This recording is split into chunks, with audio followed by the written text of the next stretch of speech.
Who's coming with me? It's a short shot. The source now. Taking over the game, put it on padlock. With a better roster, six is the short shot. The source now. Taking over the game, put it on padlock. With a better roster, taking over the game, put it on padlock. Mute your mic. Mute your mic.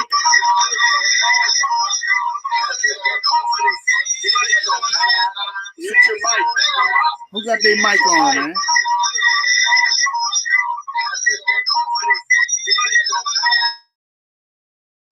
Who got their mic on, man?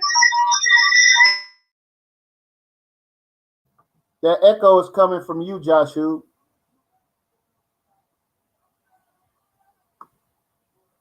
I'm muted. That echo is coming from you, Joshua. That don't make no sense. I just muted your mic and I'm muted. That echo is coming from you, Joshua. That don't make no sense.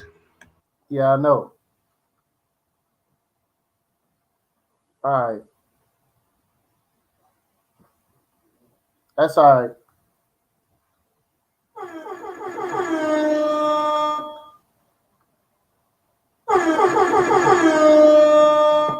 Yo, welcome to the source, right? For those that don't know, my name is Jeremiah Yah. Please say the Yah. I am the CEO of the Source Debate League. I'm also the Legacy Champion, right? And tonight, man, we got a very, very, let's just say, interesting debate. There's been a lot of speculation, a lot of interest in this particular debate, man. So we fired up here at the Source, man, to bring you all in for another powerful discussion. Understand this. Here at the Source, man, we're not about rhetoric competitions.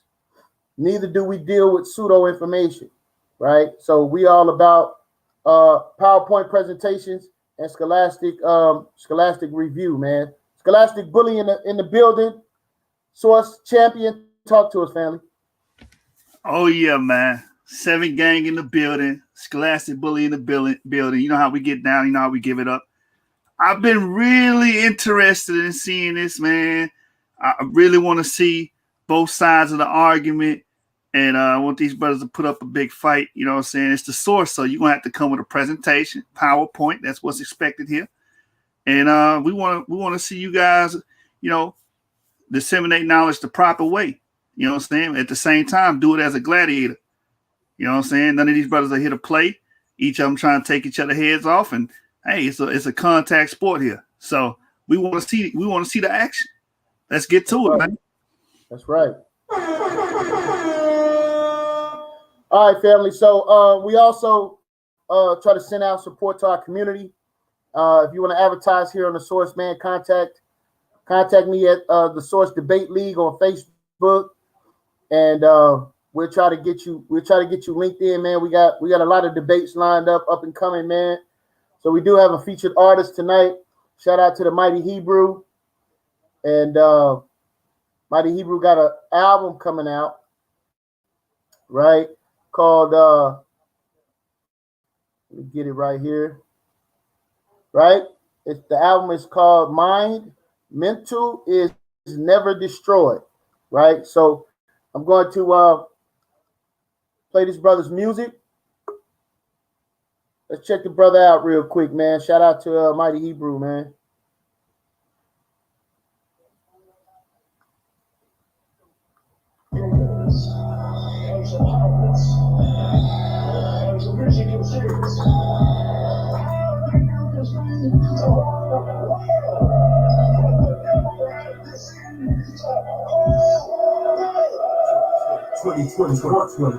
The mighty Hebrew in the building. The mighty Hebrew in the building. Hallelujah. Nothing can stop. Hebrew Israelite sovereign nationalism rise and destroy worldwide. Israelite sovereign nationalism rise. Which worldwide. Let's get my turn.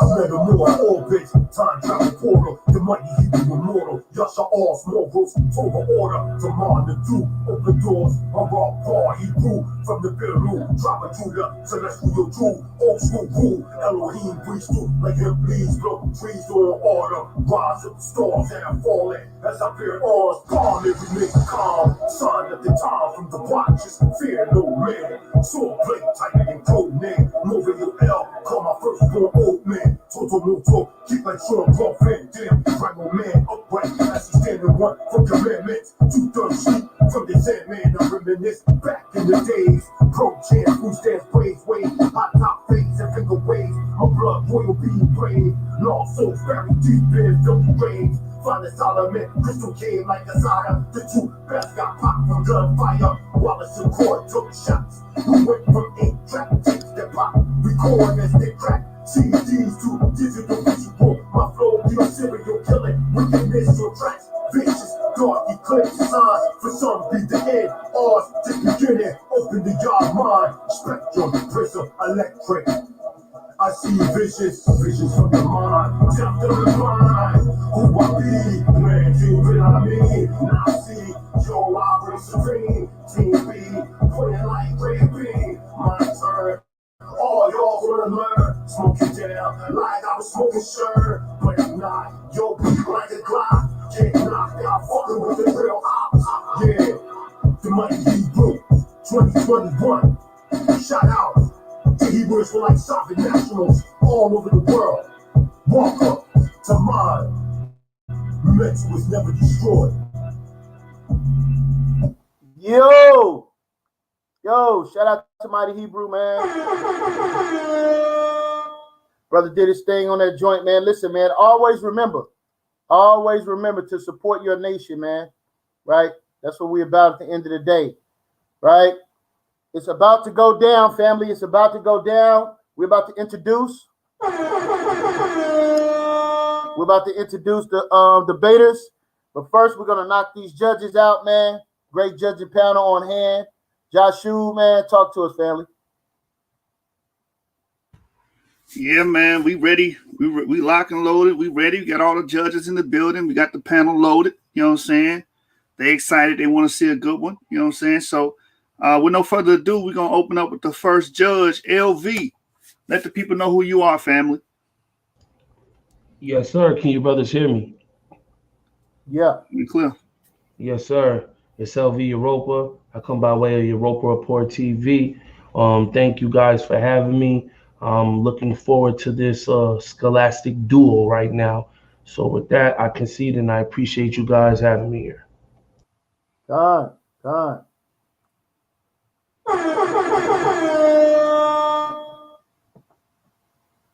For the second judge, we got Gary Freeman, man. Introduce yourself to the people. Blessings. Shalom. This is Gary Freeman with Catch It in Your Spirit podcast. Excited to see the debate. You know, this is my first time, so hoping it be a good one. That's right. And the third and final judge, the Dun Dada Pro Rizzo. Let the people know who you be, fam. All right, folks. Y'all know what time it is. To the law and to the testimony. If they speak not according to these, it's because there's no light in them. That's right. Folks, this is going to be a good debate. And James, the argumentative, well, this the source, bro. Do something for us. Make it work for us. Doc. So that'll be good. All right, folks. I'm gone. All right, family.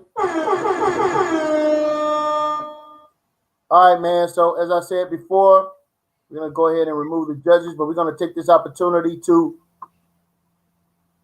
turn everything over to the Michael Buffer of the Source to introduce the debaters.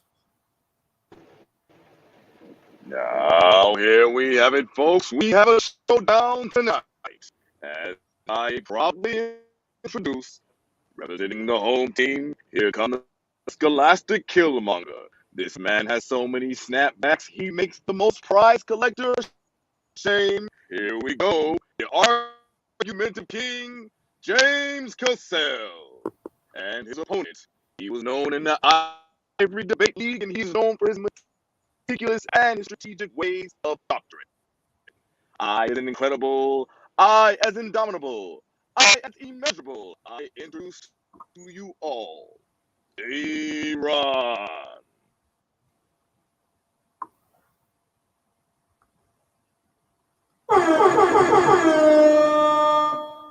All right, man. So I dropped a few brothers off, man. You brothers go ahead and jump back in. You'll be in the back chat, man. Hit the wrong button. But y'all brothers go ahead and jump back in as far as the judges, man. Listen, man, shout out to the SUC, man. Shout out to the Gold Coast Gorillas. Tanks on the ground. Jenny Rashard in the building, man. Any opening words for the family, Jenny Rashard? I just want to say, support the brand, family. That's you right. See this. Garments of Vengeance, baby. This is where I get it from. He right here with us. Please say the Yah. Yeah, my Yah, bro. I appreciate it. So listen, family, this is what y'all can do. Y'all can reach out to our brother, because he make fire garments. And you see I got the fringes too. So it ain't no game. Okay. So at the end of the day, we the source. We source up or we shut up. Let's get it in. That's right. That's right.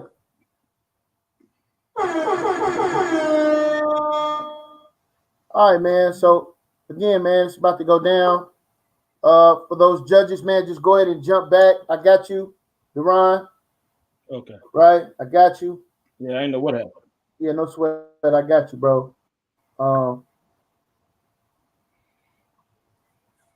right, man. So which one of you brothers is going first? Hold on, Jeremiah. We need Don in the back. Okay, jump back on, Pro Rizzo, man. I hit the wrong button, Joshua. It was my fault. Never admit fault, brother. That's 42 laws of power, brother. Hey, yeah, Don, if you there, man, go ahead and jump back on real quick. You know what I'm saying? Or watch on YouTube, but you need to be present for all the material in the rounds, so you can properly adjudicate. How do you usually determine who goes first? Man, I ain't tripping, man. I started off of it if you're nervous, you know what I'm saying? I ain't tripping. I'm ready to get it over with. You feel me? I ain't nervous, and you can go ahead and do it. Not a problem. Yeah. All right, man. So we're going to have 3 15-minute rounds. We're going to have a question and answer segment, and then we're going to the judges. Those that are watching, you will be able to speak your piece, right? You will be able to speak your piece, right, in the comment section. All right, James Cassel, man, the floor is yours. All right, to get the clock going. All right, shalom, fam. I know y'all probably wondering why he in the dark like that. It's because I'm stalking easy. I'm telling you right now, this is gonna be an easy one for you, family. I'm gonna go ahead and get this thing started. Let me know if y'all can see my screen when I share it. Can y'all see my screen? Yeah. All right, good. So first I want to give praise to the Most High, give a shout out to the source, you know, our CEO, Jeremiah, you know what I'm saying? Give a shout out to the champ, you know what I'm saying? Gold Coast Gorillas ain't here, but our middleweight champions still here with us in spirit, you know, and to the contestant, man. We got an interesting topic, man. I don't know how we got on this, but man, did the true Messiah descend from Esau? That's the debate here, family. And I'm going to show that according to the only primary text we got that talks about the situation, that this is false. And so my objectives in this is to establish who is the rightful heir of Isaac and through whose loins would the Messiah come. My second goal would be to establish that the Messiah is said to be Jesus of Nazareth in just about any text we look at, biblical or extra biblical, on the subject. And then third, I'm going to establish that there is a Messiah for Esau. He got a Messiah, and I'm going to reveal that in the presentation. All right, who is the rightful heir? Is it Jacob to the left or is it Esau here to the right? All right, so let's go to the text. The only text we got that we can go to that talks about this situation is Genesis. So let's go to Genesis 25. All right, starting in verse 24. And when her days to be delivered were fulfilled, behold, there were twins in her womb. And the first came out red all over like a hairy garment, and they called his name Esau. And after that came his brother out, and his hand took hold of Esau's heel, and his name was called Jacob. And Isaac was 80 years old when she bare them. And the sons grew, and Esau was a cunning hunter, a man of the field, and Jacob was a plain man dwelling in tents. And Isaac loved Esau because he did eat of his venison, but Rebekah loved Jacob. So if we just looking at it from the birth order, in typical Near Eastern fashion, what we know from any Near Eastern text you see on the way inheritance work, usually the firstborn son is the inheritor of the largest portion, and most of the time the kingship. That's what we know. So as of this point, because I like the strong man, not straw man, but strong man, my opponent, before I beat it down. It looks like, yeah, Esau is the rightful heir if we're going off what is typically takes place in Near Eastern culture. All right, but let's go on a little bit further. Genesis, Genesis 29, right here it says, and Jacob saw it porridge, and Esau came from the field, and he was faint. And Esau said to Jacob, feed me, I pray thee, with that same red porridge, for I am faint. Therefore was his name called Edom. And Jacob said, sell me this day thy birthright. And Esau said, behold, I am at the point to die, and what profit shall this birthright do unto me? So Esau pretty much like, look, man, I'm about to die. If I die, what good is a birthright anyway? So you can have it, man. And Jacob said, swear to me this day. And he swore unto him and sold his birthright to Jacob. Then Jacob gave Esau bread and porridge of lentils, and he did eat and drink, and rose up and went his way. Thus Esau despised his birthright. Now, again, this is the only text we can go to talking about the situation. And from what we all can see, Esau swore. And we know how the Most High feel about swearing. You know, back in Judges, I can't remember the name right now, but I'm going to paraphrase the story. Man came back and swore the first thing that came out from his house and ran out to him, he'd sacrifice. And what he ended up having to do, sacrifice his own daughter, because you got to keep your word and what you swear. So Esau swore to give away his birthright. So now it's looking like to me that, hey, Jacob is in his right. The birthright is his. All right, so now we go on to Genesis 27, starting in verse 11, because we know the story pretty much. You know, Isaac calls his son Esau in, tells him, hey, man, I'm about to bless you and everything like that. Go get me some wild game, you know, and then, you know, this is pretty much what Rebekah do, you know what I'm saying, behind the closed doors. Starting in verse 11, and Jacob said to Rebekah, his mother, behold, Esau, my brother, is a hairy man, and I am a smooth man. My father, peradventure, will feel me, and shall see to him and I shall seem to him as a deceiver, and I shall bring a curse upon me, and not a blessing. And his mother said unto him, unto me be thy curse, my son. Only obey my voice and go fetch them. Now, this is important. I'm not going to really go into it right now because I'm going to come back to it later. But this is real important. So I put it in red so it stands out to y'all. Verse 28, we're going to skip ahead a bit. Therefore, God give thee, which this is the blessing that is given to Jacob because of the deception he did with his father. Therefore, God give thee the dew of heaven and the fatness of the earth and plenty of corn and wine. Let people serve thee and nations bow down to thee. Be Lord over thy brethren and let thy mother's sons bow to thee.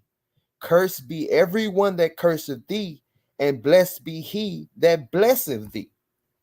So we see that through this, Jacob ends up getting the blessing of the Most High, which pretty much leads to, him being the next one to uphold the priesthood of the Most High. All right. Now let's go back to verse 25 and let's look at this again. And start to go from the beginning before they was born. What was going on? Why would Rebecca do that? Why would she deceive her husband the way she did? It must be a reason for it. So let's go back to Genesis 25, start in verse 21. And Isaac entreated of the Lord for his wife because she was barren, and the Lord was entreated of him, and Rebekah his wife conceived, and the child struggled together within her. And she said, if it be so, why am I thus? And she went to inquire of the Lord. And the Lord said to her, not something she made up in her own mind, not something she just wanted to do.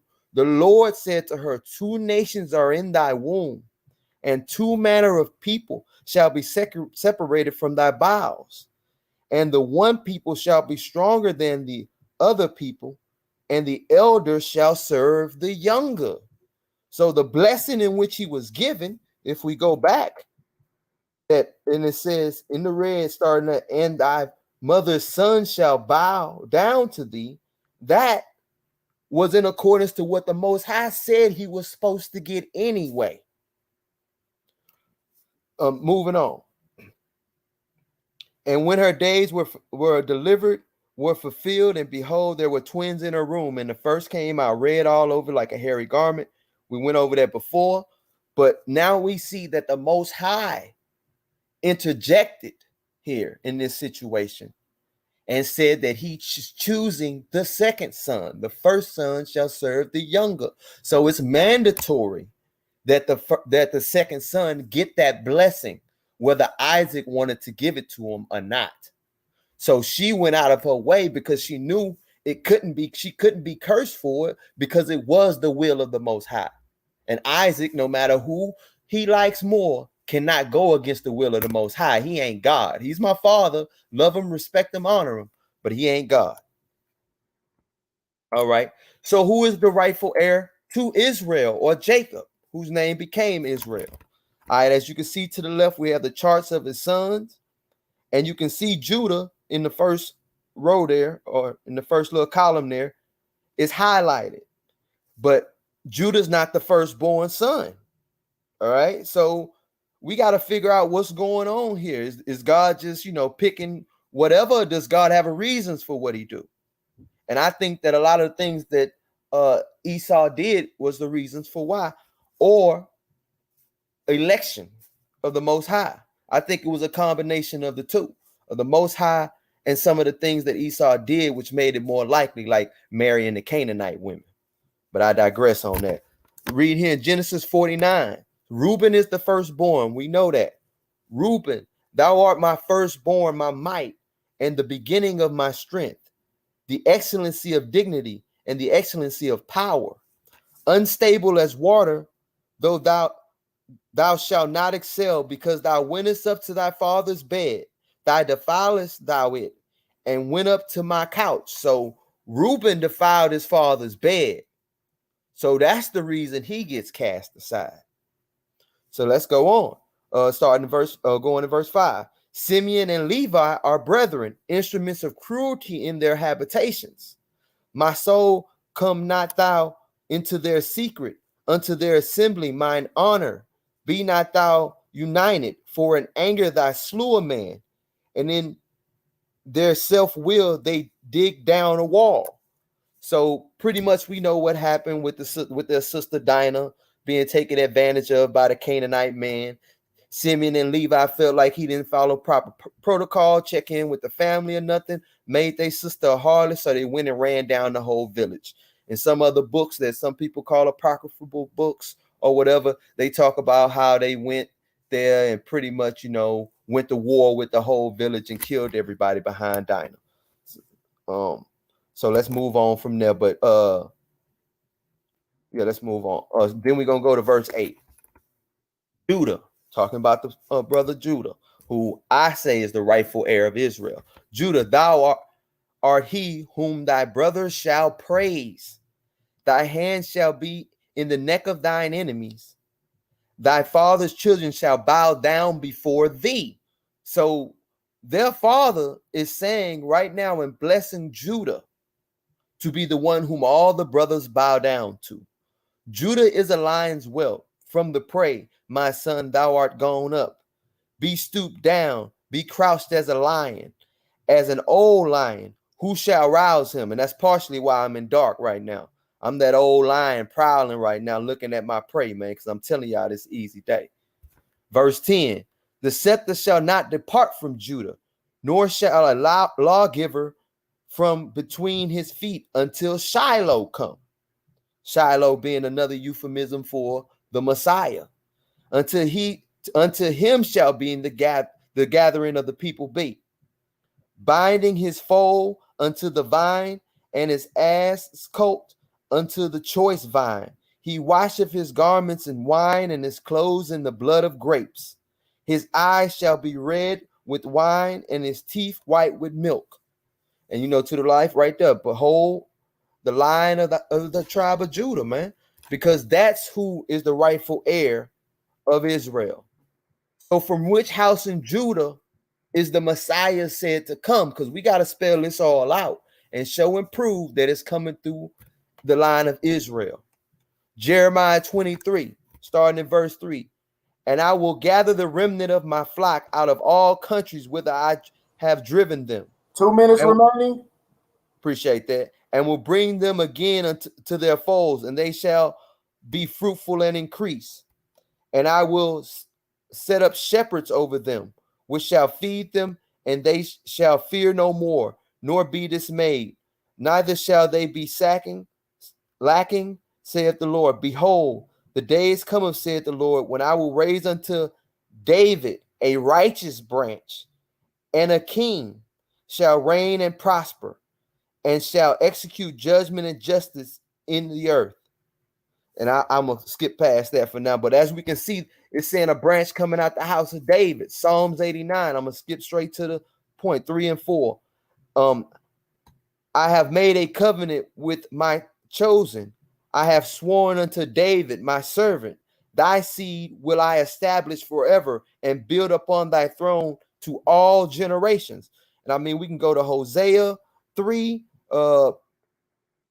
And yeah, I'm going to go ahead and read Hosea 3 and I'm done. In Hosea 3, it says, for the children of Israel shall abide many days without a prince, and without a prince, and without a sacrifice, without an image, without an ephod or a teraphim.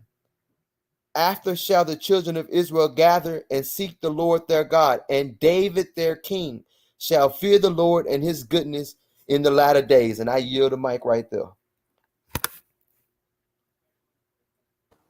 All right. All right. Okay, family. So look.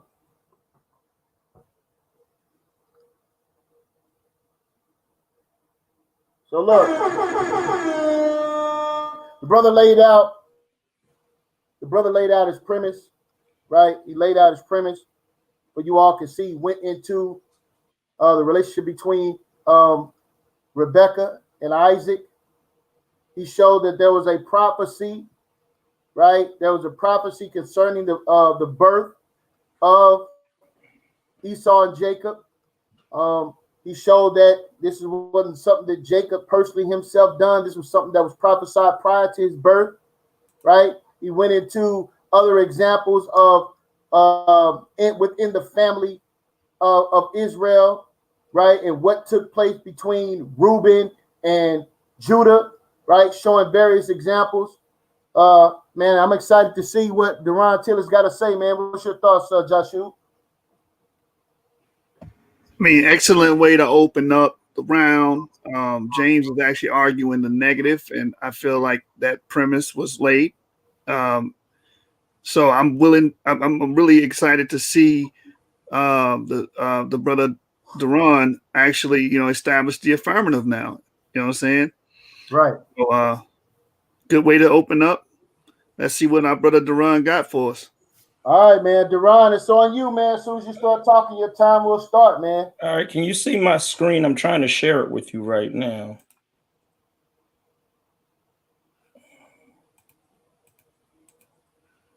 Click the share button on the bottom of the screen. I clicked it on my PowerPoint. No, not on your PowerPoint. Go back to the StreamYard. Let me go back there. Okay. Here You we see go. the share screen button? You got to navigate over after you start your share. Okay. Before, I just wanted to introduce myself before I get started. Is that all right, brother? Because I've never been on your platform. Yeah, we're gonna do you got that go ahead and get your screen up and then Yeah, I'm good. I'm in there. Okay, Can we you see see it? you. We see you. All right, your time starts Okay. now. Go ahead, brother. All right. Well, I'll just get straight to it. And then, but first, before I get straight to it, I almost always must say I give all praises due to I, who is my guide, my teacher, my everything and my all. All praises are due to I. Brother James, one thing I will say to you before I get started, there's a parable. And in that parable, it says, forgive them for they know not what they speak. Okay, brother. So let's see if you know what you're talking about. Will the true Messiah emerge through Esau? Men lie, women lie, the creator don't. My sisters say this phrase more than anybody on earth. The devil is a liar. And my brothers, take a guess who they say is the next biggest liar. Exactly. But in actuality, the greatest biblical lie ever told came from two women in the Old Testament. Eve claims she was tricked by a serpent.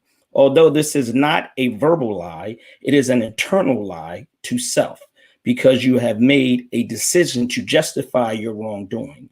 You are, in fact, lying to yourself. Then we have Rebecca. She is the worst kind of liar. She is a calculated liar. There is nothing more dangerous than her kind. Not only did she concoct the lie, but she involved her child Jacob. Why? Genesis 25:28. It says, she loves Jacob. To all mothers, that is not love. Jacob was easily manipulated. Genesis 27, verse 12-13. Jacob tells her he does not want to be seen as a deceiver. But Jacob, she says, hearken to me, and don't worry, your curse will fall on me. Brother James, it is your burden of proof to show in scripture where your God, Yahweh, Yah, ever told her to lie. Sisters, the devil is what? My brother, if you cannot produce one scripture, then your God is Rebecca. Like Jacob, you are hearkening to her voice. Anyone who refuses this truth, you are cursed also. Let me just hide this real quick. All right. Anytime you are aware of your wrongdoing, you are in fact a co-conspirator and just as guilty as the mastermind. You have thousands of people who did not pull the trigger during the crime, but received the same sentence. You are guilty by association, and the wages of sin is death. What does the Bible say about lies and liars? Numbers 23, verse 9. The creator is not a human and would lie. Also, the creator is not a human and change the creator's mind. Does the creator speak and not act? Does the creator promise and not fulfill? Leviticus 19, verse 11. Do not steal. Do not lie. Do not deceive one another. Proverbs 12, verse 22. The creator detests lying lips, but delights in people who are trustworthy. Proverbs 13, verse 5. The righteous hate what is false, but the wicked make themselves a stench and bring shame on themselves. Proverbs 14:5. An honest witness does not deceive, but a false witness pours out lies. Ephesians 4:29. Do not let any unwholesome talk come out of your mouths, but only what is helpful for building others up according to their needs. That is that it may benefit those who listen. Thou shalt not bear false testimony against your neighbor, husband or father. Brother, everything on here, Rebecca and Jacob are completely complicit to all of this. They did everything this is said not to do. You're probably wondering, why does he say Esau will produce the Messiah when my Bible says Jacob is the chosen? The question is, what is Jacob chosen to do? The Western world has been inundated with this lie for approximately the last 4,000 years. And then 2,000 years later, the Christians became witness bearers of this fabricated lie of Jacob being the heir to Abraham, Isaac's blessing. Genesis 27, verse 19-20. So Jacob went to his father and said, "My father." And he said, "Here I am. Are you my son?" Jacob said to his father, "I am Esau, your firstborn. I have done just as you told me. Please arise, sit and eat my game, that your soul may bless me." But Isaac said to his son, "How is that you have found it so quickly, my son?" And he said, "Because Yah, or God, brought it to him." "Are you really my son Esau?" Jacob answered, "Yes, I am." James and all who are listening, this passage alone, he lied, claiming to be Esau twice and the firstborn. Said he done what Isaac told him to do. Isaac never even talked to Jacob. The most blatant was blasphemy, saying that the Lord Yah gave it to him. Can't one believer see that Satan has his hands all over Rebekah and Jacob? Tell the truth and shame the devil. As in the days of Sodom and Gomorrah, is there not one righteous willing to bear witness to the truth spoken? Again, men lie, women lie, the Creator don't. So show me one lie Esau told, since he is deemed wicked. Type in the comments, "The devil is a liar." How could you think Jacob, who is a persistent liar like his mother, how could a corrupt people produce a righteous and upright man like the Messiah? You who continue to breed these lies, just know there is a place reserved for Satan and you. Wake up, my brothers and sisters. Nothing is greater than the truth if you want to live in peace. Esau, who is an upstanding son, only sought to please his father, which is an attribute after the Christ, not to do his will, but his father's will. This is evident Genesis 28:8, when he heard Isaac tell Jacob not to take a Canaanite for a wife. Esau never knew this until that day. It was Rebekah who told Isaac she did not want any more Canaanite daughter-in-laws. This was all part of her machinacious plan. When Esau heard Isaac tell Jacob this, he immediately, in Genesis 28:9, went to his uncle Ishmael's house and married his daughter Mahalath. Her name means lyre. It is a harp instrument. And J.T. Bikram 3365 CD, Malatha name indicates that the Holy One, blessed be he. When you unite the seed of Abraham, it is complete and the promise is fulfilled. This made his bloodline whole. Jacob married on his mother's side. None of them were heir to the promise or covenant made with Abraham. Also, look at the difference between Laban's house and Ishmael's house. Esau was not lied to or tricked for 14 years of slavery. The seed of Esau is the line of the lost children of Israel. Notice the way it's spelled here. It's not spelled Israel. You have the charts of Jacob's descendants. So how can you be considered the lost tribe? We have never seen spoken in Israel's history. We have never seen or spoken of in Israel's history. They even tried to change Malathas to Basemath. These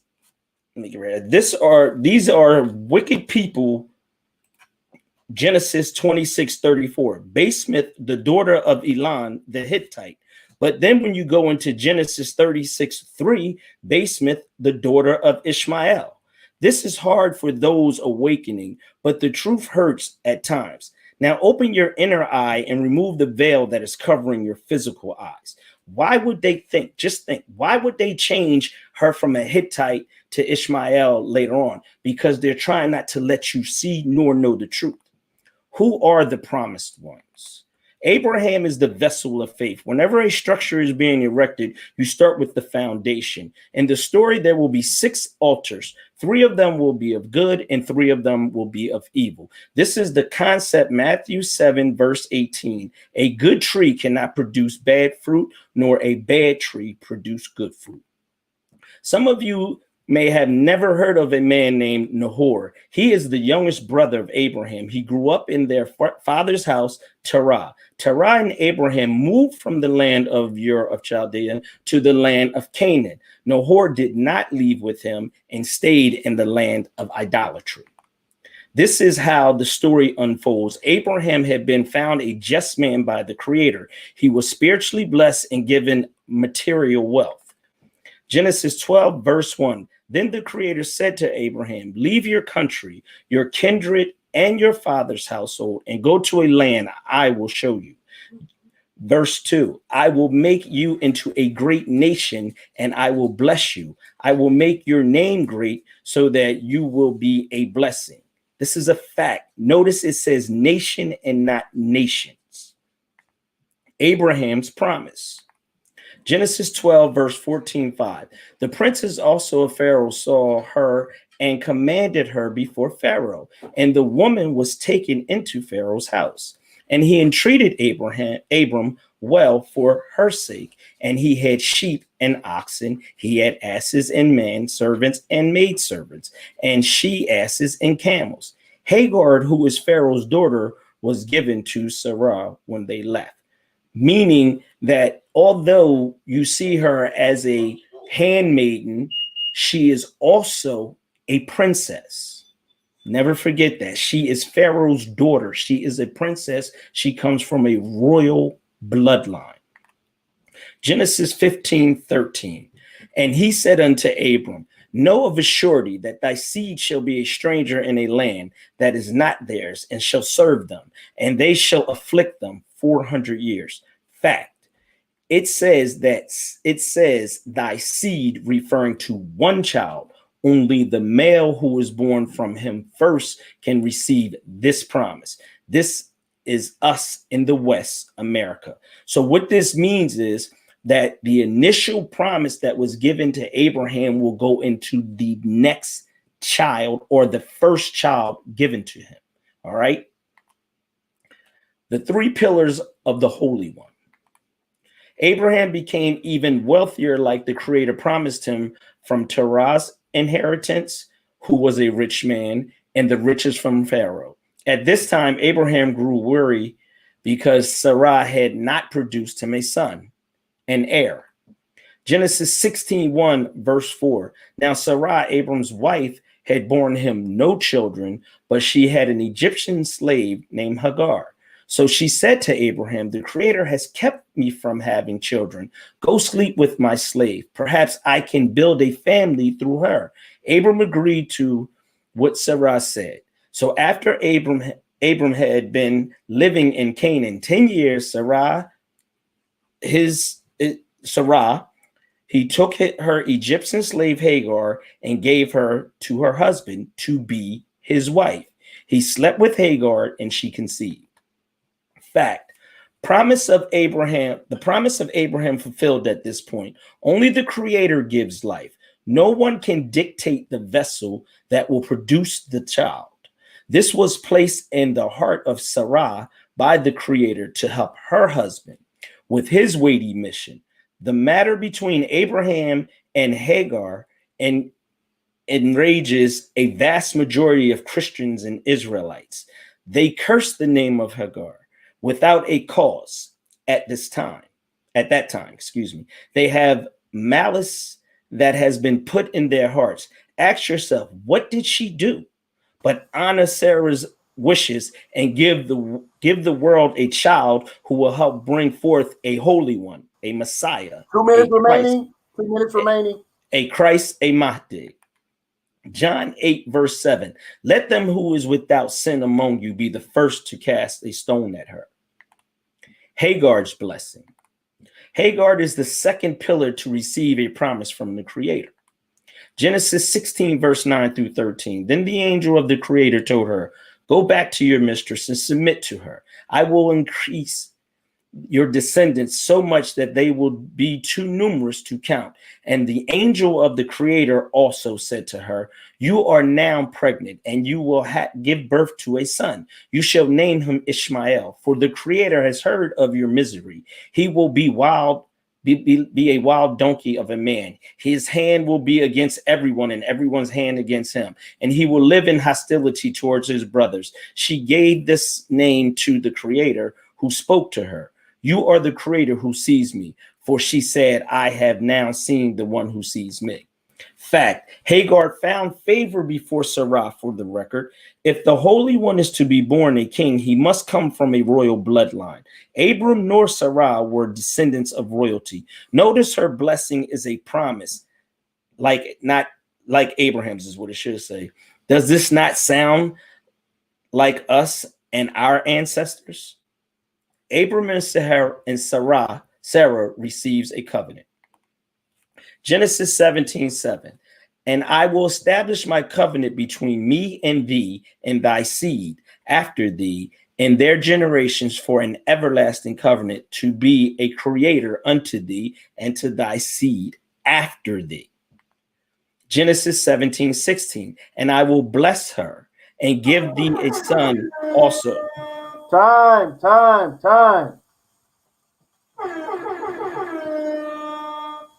All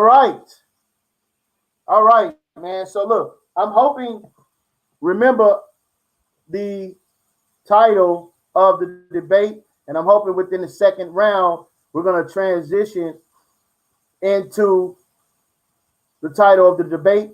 But I know and I fully understand that things have to be established and things have to be placed in its proper order.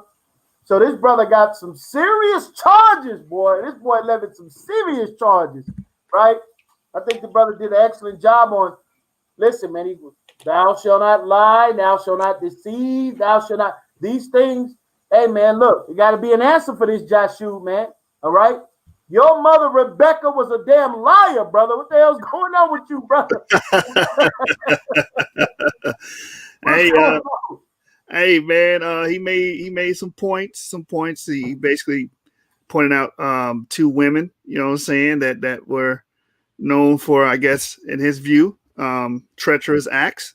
So he has an argument. He made an argument. He established his side of the argument, and I'm willing to see what the next few rounds will entail, what the rebuttals are going to look like. I'm very intrigued. Another thing, that brother, he even poured a midrashic source, which was eye-opening to me. But yeah, good debate so far. You know, they say styles make fights, Jeremiah. Yeah. Respect. Yeah, man. Look, man. I knew that Daron was gonna come in here and you know, and do his thing, man. So James, man, listen, man. You got some explaining to do about this line going on. Okay, brother? All right, we can't be just having people talking about keeping the law and their mama's a liar. Okay, so we got to figure this out. James Cassel, are you ready? Man, I'm ready, man. Let's I'm go, ready. man. Hey, man, I'm just gonna start off. One of the things he brought up, I already addressed earlier, where I showed that it was the Most High that gave it to her, but he kind of came back saying that my foremother's just a liar. You know what I'm saying? That's pretty much what he said at the end of the day. I want to know what source he got for that. You know what I'm saying? What source does he got that she's actually lying? Because if I look at the primary documents, which is the Bible in Genesis, it gives me that story. It gives me that narrative. So I have to go with what the story gives me.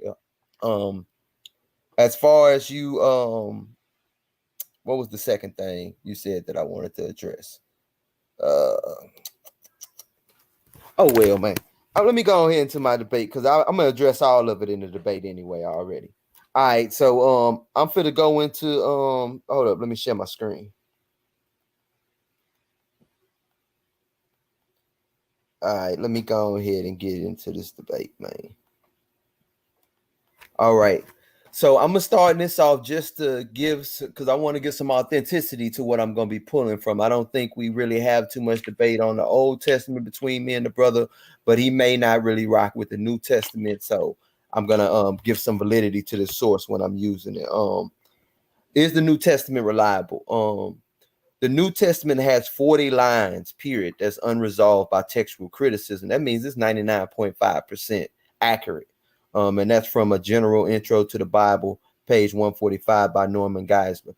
So, I mean, it's 99.5% accurate. I think I can rock with that document and go with it from there. Pretty much given some times when it was written. The four of the early church fathers document that the New Testament was written in this order. Matthew wrote the gospel amongst the Jews in his own tongue, while Paul and Peter were in Rome. Mark, the disciple of Peter, handed us the preaching of Peter. Luke, a follower of Paul, set forth the gospel. Later, John, the disciple, wrote one in Ephesus. Saint Irenaeus, bishop of Lyon, follower of Polycarp, in Against Heresies. 3, that's Clement of Alexandria is another person who backs this up. Papias and Tertullian. All these people back up that that's the order it was written in.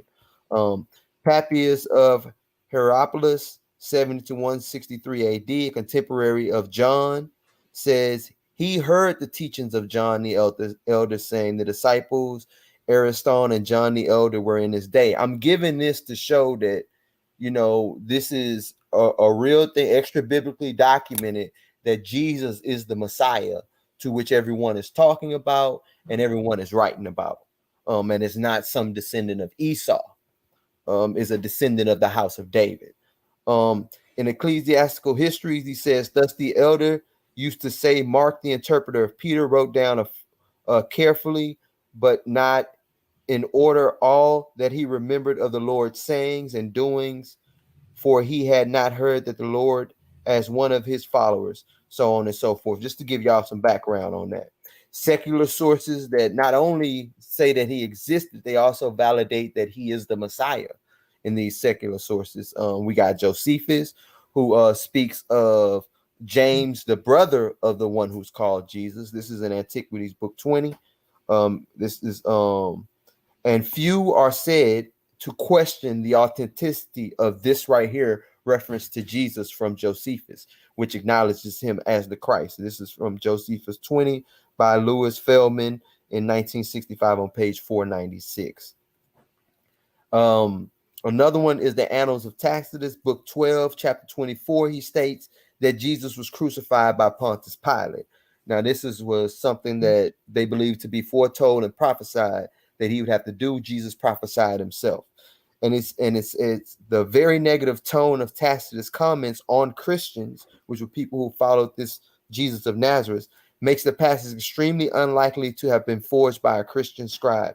And this is from Boyd Eddy, Jesus Legend, a case for the historical reliability of the synoptic Jesus tradition, page 127.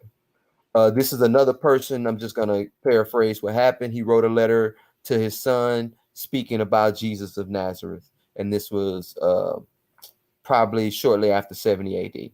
All right, now let's get to the scriptures on who does the scriptures say Jesus is. Start in Luke 1. And this going to seem like a lot of just whipping him with scripture saying he from the house of David is Jesus and everything like that. But that's what you got to do sometimes. Luke 1:31. And behold, thou shalt conceive in thy womb and bring forth a son, and shall call his name Jesus. He shall be great and shall be called Son of the Highest. The Lord God shall give unto him the throne of his father David. Remember round 1, I said it had to be from Israel and from the house of David. And he shall rule over the house of Jacob forever, and his kingdom shall have no end. Skipping down to verse 68. Blessed be the Lord God of Israel, for he hath visited and redeemed his people, and have raised up a horn of salvation for us in the house of his servant David, as he spoke by the mouth of his holy prophets, which have been since the world began. Now again, we wondered, who is the God of Israel? Messiah. who is the Messiah according to their text and their history. All we can go off of is the narrative that the Bible gives us and the authenticity we give to it. All right, Matthew 1, starting in verse 1. I want to hit just about every book if I can. The book of the generations of Jesus Christ, the son of David, the son of Abraham. Then it goes and lists his genealogy all the way back to Abraham. So, I mean, that's enough said. Matthew chapter 9, verse 27. And Jesus departed thence. 2 blind men followed him, crying and saying, Thou son of David, have mercy on us. So this ain't just his disciples that see him that way. This ain't just him claiming this. Also, other people from eyewitness testimony was following behind him, chasing behind him, calling him the son of David. Excuse me, the son of David. Verse 28. And when he had come into the house, the blind men came to him, and Jesus said unto him, Believe ye that I am able to do this? And they said unto him, Yes, Lord, because they believed he was the son of David, the Messiah to come that would heal, galvanize, and redeem Israel. Matthew 22, starting in verse 41. While the Pharisees were gathering together, Jesus asked them, saying, What think ye of Christ? Whose son is he? They said unto him, the son of David, because everyone understood that the Christ or the Messiah was to be the son of David. And said unto them, How then does David in the spirit call him Lord, saying, The Lord said unto my Lord, Sit at my right hand till I make the enemies your footstool. If David then call him Lord, how is he his son? And no man answered him, but we know in Revelations he says that I am the source and the offspring of David. John chapter 7, starting in verse 40. Many of the people, therefore, when they heard this thing, said, Of a truth, this is a prophet, and others, this is the Christ, the Messiah. But some said, Shall Christ come out of Galilee? Hath not the scripture said that Christ cometh of the seed of David, and out of the town of Bethlehem, where David was? And we know, due to the nativity story, we know where he was born. Mark chapter 1 says, The beginning of the gospel of Jesus Christ, Jesus the Messiah, Son of God, as was written in the prophets, Behold, I send my messenger before my face, which shall prepare thy way before thee, which is in reference to John the Baptist.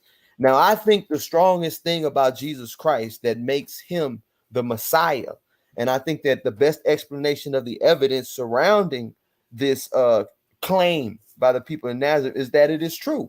And I think is that he resurrected from the dead is the ultimate affirmation that he is everything that he said he was. And a lot of people may say, oh, well, this is just what the disciples believed, or blah, blah, blah. Well, we want to know, was this just some sayings going around, or was this actually believed? And all of the scholars says this. The disciples believed that they saw the resurrected Jesus with no expectation of such. So they didn't have any idea of a rising and dying Messiah. Because remember, when Jesus told them what that was about to happen, they looked at him pretty much like he was crazy. Didn't understand what he was saying. So they had no expectation of this taking place. It wasn't until after the fact that they even understood. David da Silva states, Christianity was founded on a premise that should have failed the moment it began in such a culture, because you know that culture is really about putting down superstitions, you know, what we call constructions of men, pretty much. They real big on that. So in that culture, you know, they would have went and said, nah, he was buried right here in this tomb right here. Here go the body, and killed it. But nope, there was no body in the tomb was found. Women was the first people to report it, which would be a negative thing in the ancient culture. So I think everything points to that. Again, what did the scholars say? I don't doubt that some disciples claimed this, speaking on the resurrection. Paul, writing 25 years later, indicated that this is what they claim. And I don't think he's making it up. And this is by Bart Ehrman, and he's not a believer. So he says this, and this is from the New Testament, a historical into the early Christian writings, page 301. Gerald O. Collins writes and says, there is no New Testament scholar he knows of that dates this creed, the creed in reference to the resurrection of Christ till after the 40s AD. So this was popped up shortly after he died. In Acts chapter 2, we see starting in verse 29, men and brethren, let me freely speak unto you of the patriarch David, that he is both dead and buried, and his sepulchre is with us to this day. Therefore, being a prophet, and knowing that God has sworn with an oath to him, that of the fruit of his loins, according to the flesh, he shall raise up Christ, or the Messiah, to sit in his throne. 31. And seeing this before spake of the resurrection of Christ, that his soul shall not be left in hell, neither his flesh shall see corruption.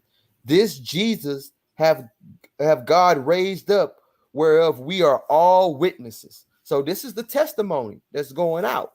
Romans chapter 1, more Paul's writings, starting in verse 3, concerning his son Jesus Christ our Lord, which was made of the seed of David according to the flesh, and declared to be the Son of God with power according to the Spirit of holiness, by the resurrection from the dead, by whom we have received grace and apostleship for obedience to the faith among all nations for his name, among whom ye also the called of Jesus Christ, or Jesus the Messiah.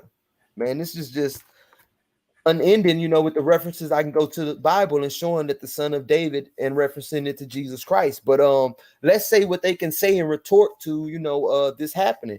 They can say it was an hallucination, but I think that's very unlikely, because you even had people like Celsius, who was against it, even by the end of his book, thinking, well, maybe he is, raised from the dead. Maybe this is true.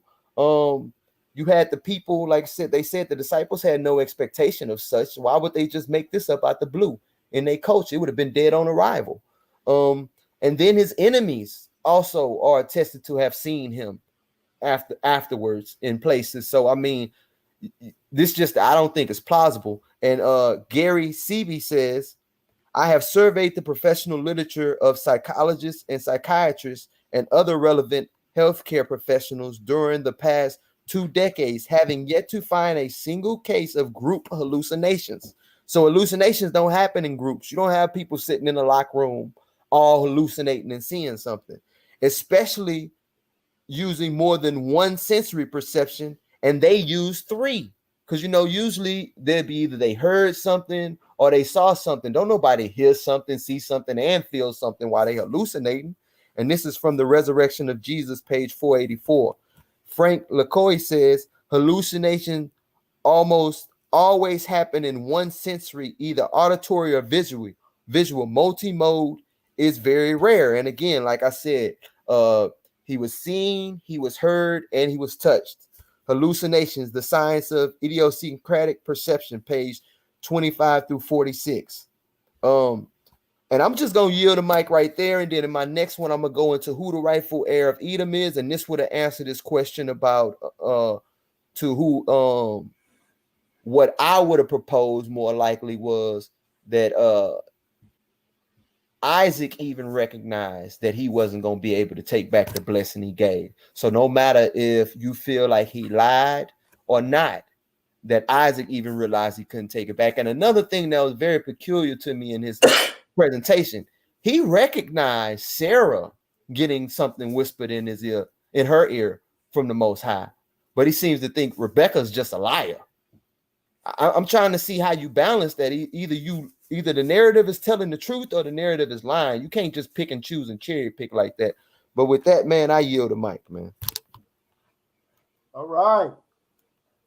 All right. All right, man. So now we're transitioning to the second round.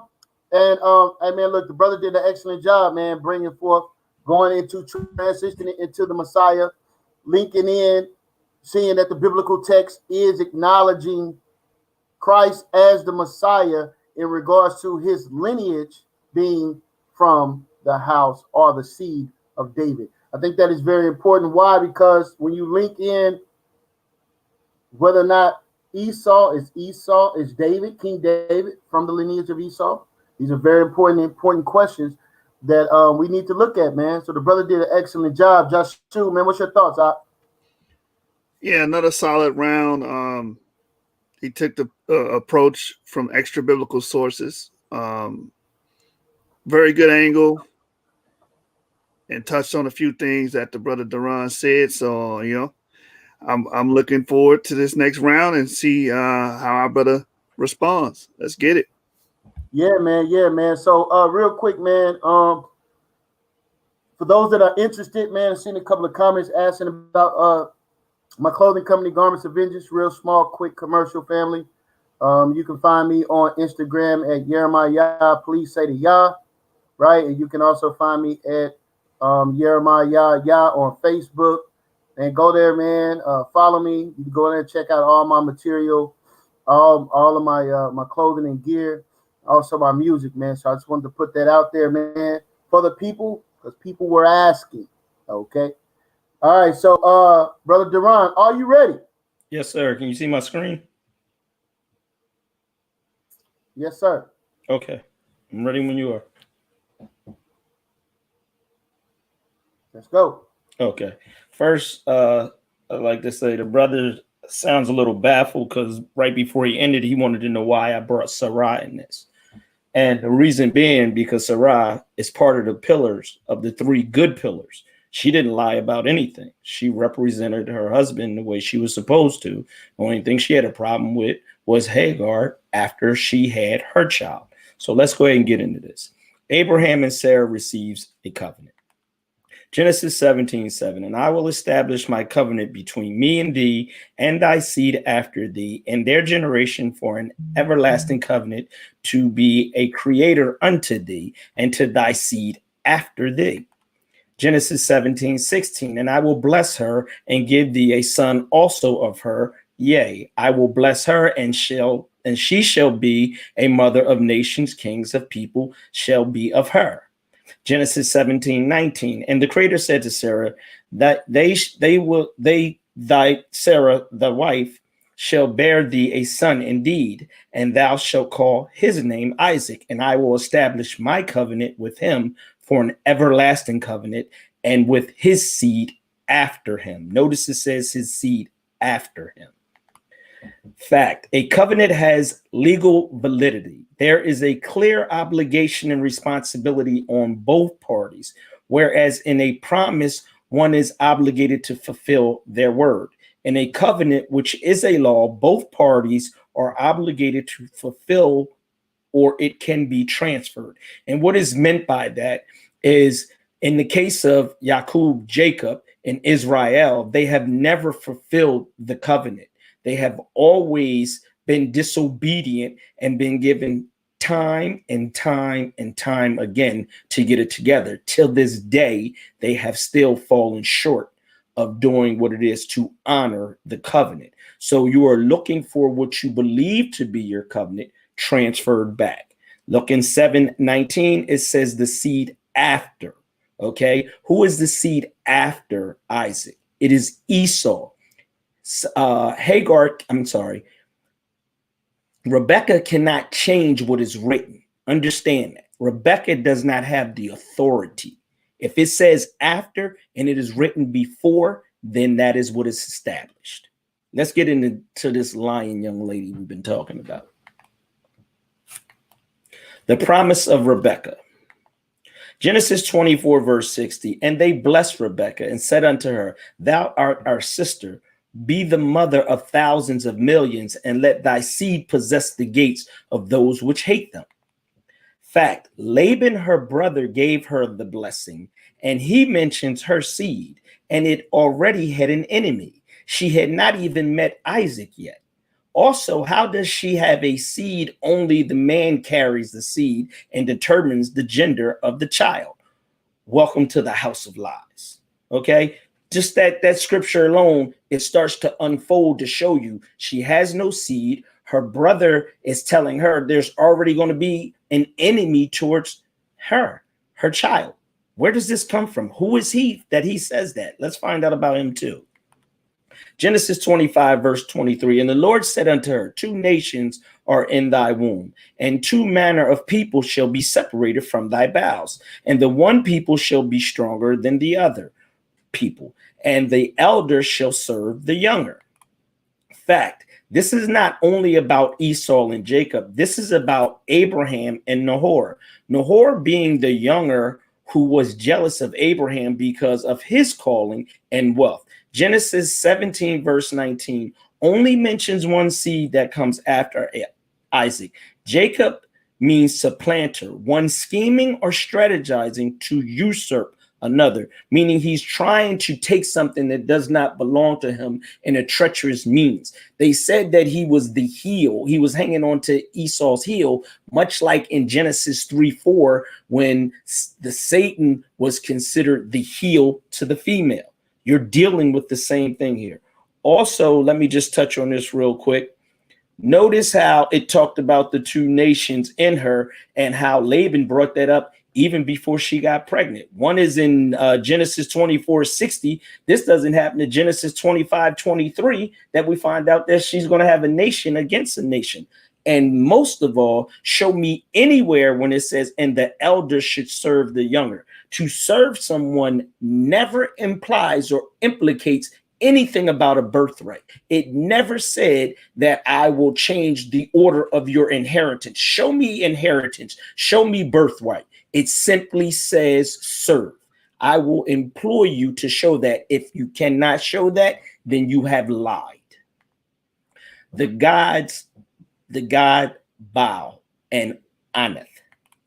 Baal is a designated universal god of fertility, and in that capacity his title was prince, lord of the earth, and the Phoenicians called Shaman, lord of heavens. In Hebrew, Baal called the storm god, one who rides the clouds. Also, Baal is known for his relationship with Anath, his consort and sister. She plays a major role in ancient myths, rescuing Baal from the underworld and defeating Mot, the god of death.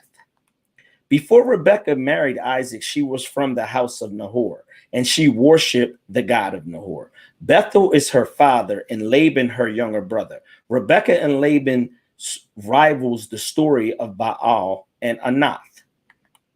Fact, if you rearrange Laban, the name in Baal appears. You can't make this stuff up. It's deceit. They're deceiving. They're wicked idolatry people, and they have infiltrated into the seed of Abraham by way of Jacob. The breach of Nahor.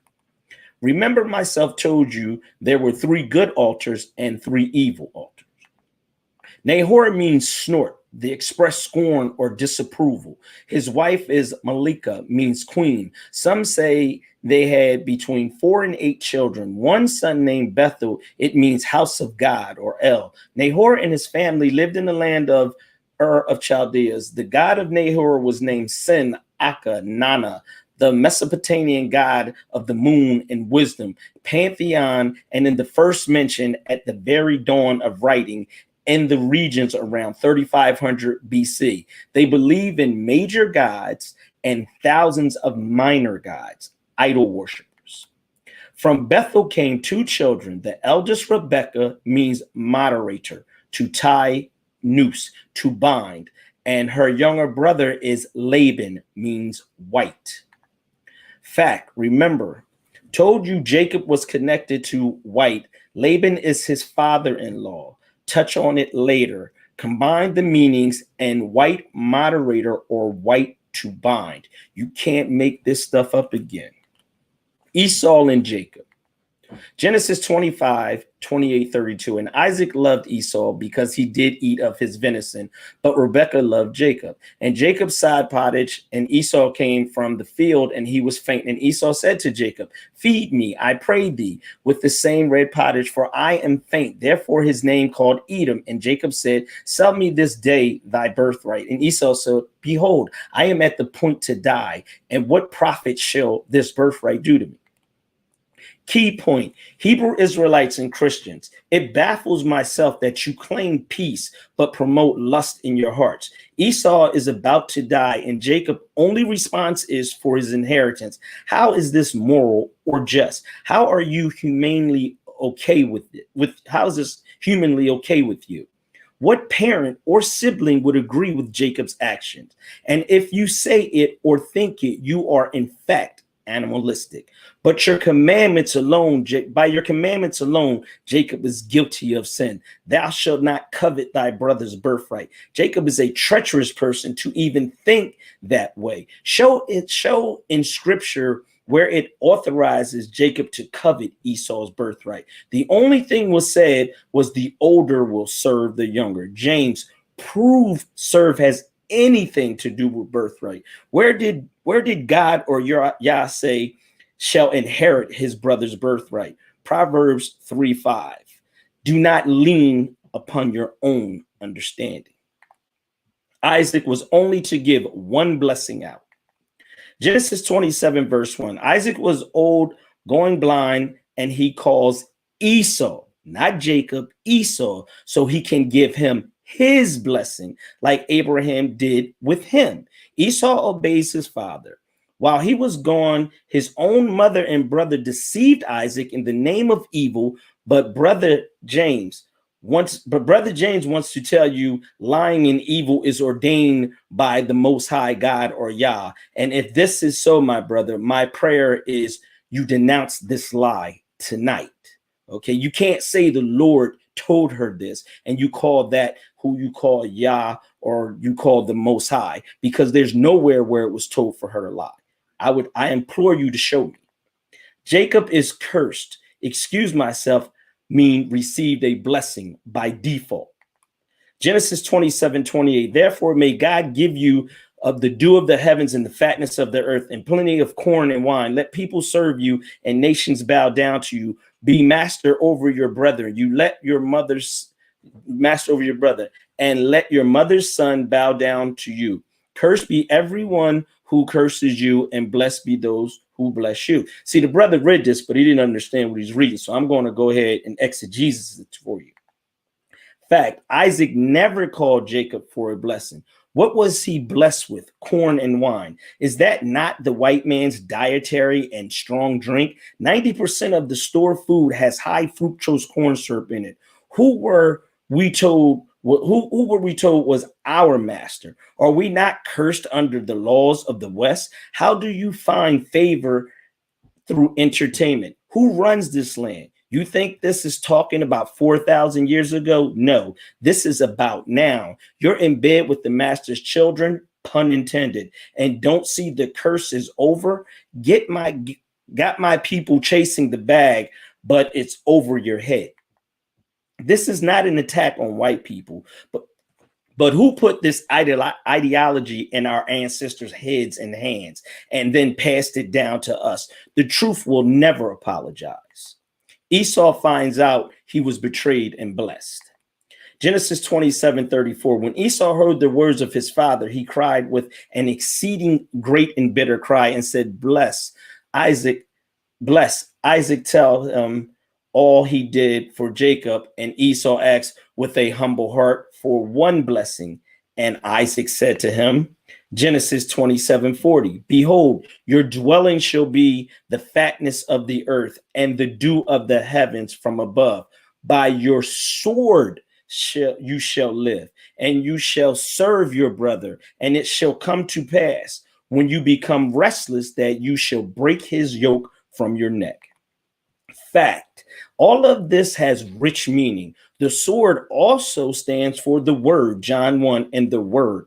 Matthew 26, verse 52. Jesus said unto him, put up again thy sword into his place, for all they that take the sword shall perish with the sword. Esau never served Jacob. They were estranged for 20 years. We'll discuss what happens when they meet again. This is a prophecy, a jewel. The 400 years. Do you see the days restless? Can you give the everlasting water and it's can only give the everlasting water. It is up to you to drink it in the truth. Jacob goes to Laban, his mother's brother. Laban was a supplanter, very dishonest person. When Jacob got there, he was to marry Rachel, the youngest of Laban's daughters. But unlike Ishmael and Esau, Laban manipulates Jacob to work 7 years free. He asked for Rachel, and he was tricked and married Leah. Laban said the custom was for the firstborn to marry, and Jacob did another 7 years for Rachel. The seed of Nahor was some corrupt people. Jacob gets fed up and flees. Genesis 31 verse 3. And the Lord said unto Jacob, return unto thy fathers and to thy kindreds, and I will be with thee. Genesis 31:13. I am the God of Bethel, where you anointest the pillar, and where thou vowedest and vow unto me. Now rise, get thee out of this land, and return unto thy kindred land. Fact: the universe operates off of a checks and balance. The universe operates off of a checks and balance system, and how he treated Esau was done to him by his uncle during Jacob's stay, and he became an idolater. He made a vow and anointed the pillar. This is proof Jacob is playing the role of a double agent in the Bible. Him and all of his 12 tribes practice idolatry. Jacob leaves and becomes Israel. Genesis 31:34. Now Rachel had taken the images and put them in the furniture and set upon them. And Laban searched all the tent, but found them not. Genesis 31:53. The God of Abraham and the God of Nahor, the God of their father, judge betwixt us. And Jacob sware by for his father Isaac. Genesis 33:27. And he said, thy name shall be called no more Jacob, but Israel. For a prince he has the power with God and with men, and he prevailed. Verse 30 says, and Jacob called this place Peniel, for I have seen God face to face, and my life is preserved. Time.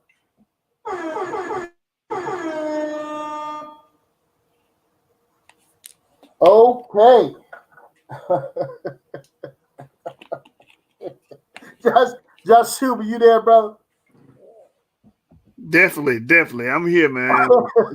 Hey, man, hold on, man. Let me say this real quick. Hey, Daron, man, you all right, man? It's like you got a little bitterness in your heart, brother. I mean, you're a little upset over there, brother. You got some victory all coming off right now, bro. What's going on? Hey, listen, I'm just tired of the lies. It's time for the truth to come out. That's all, bro.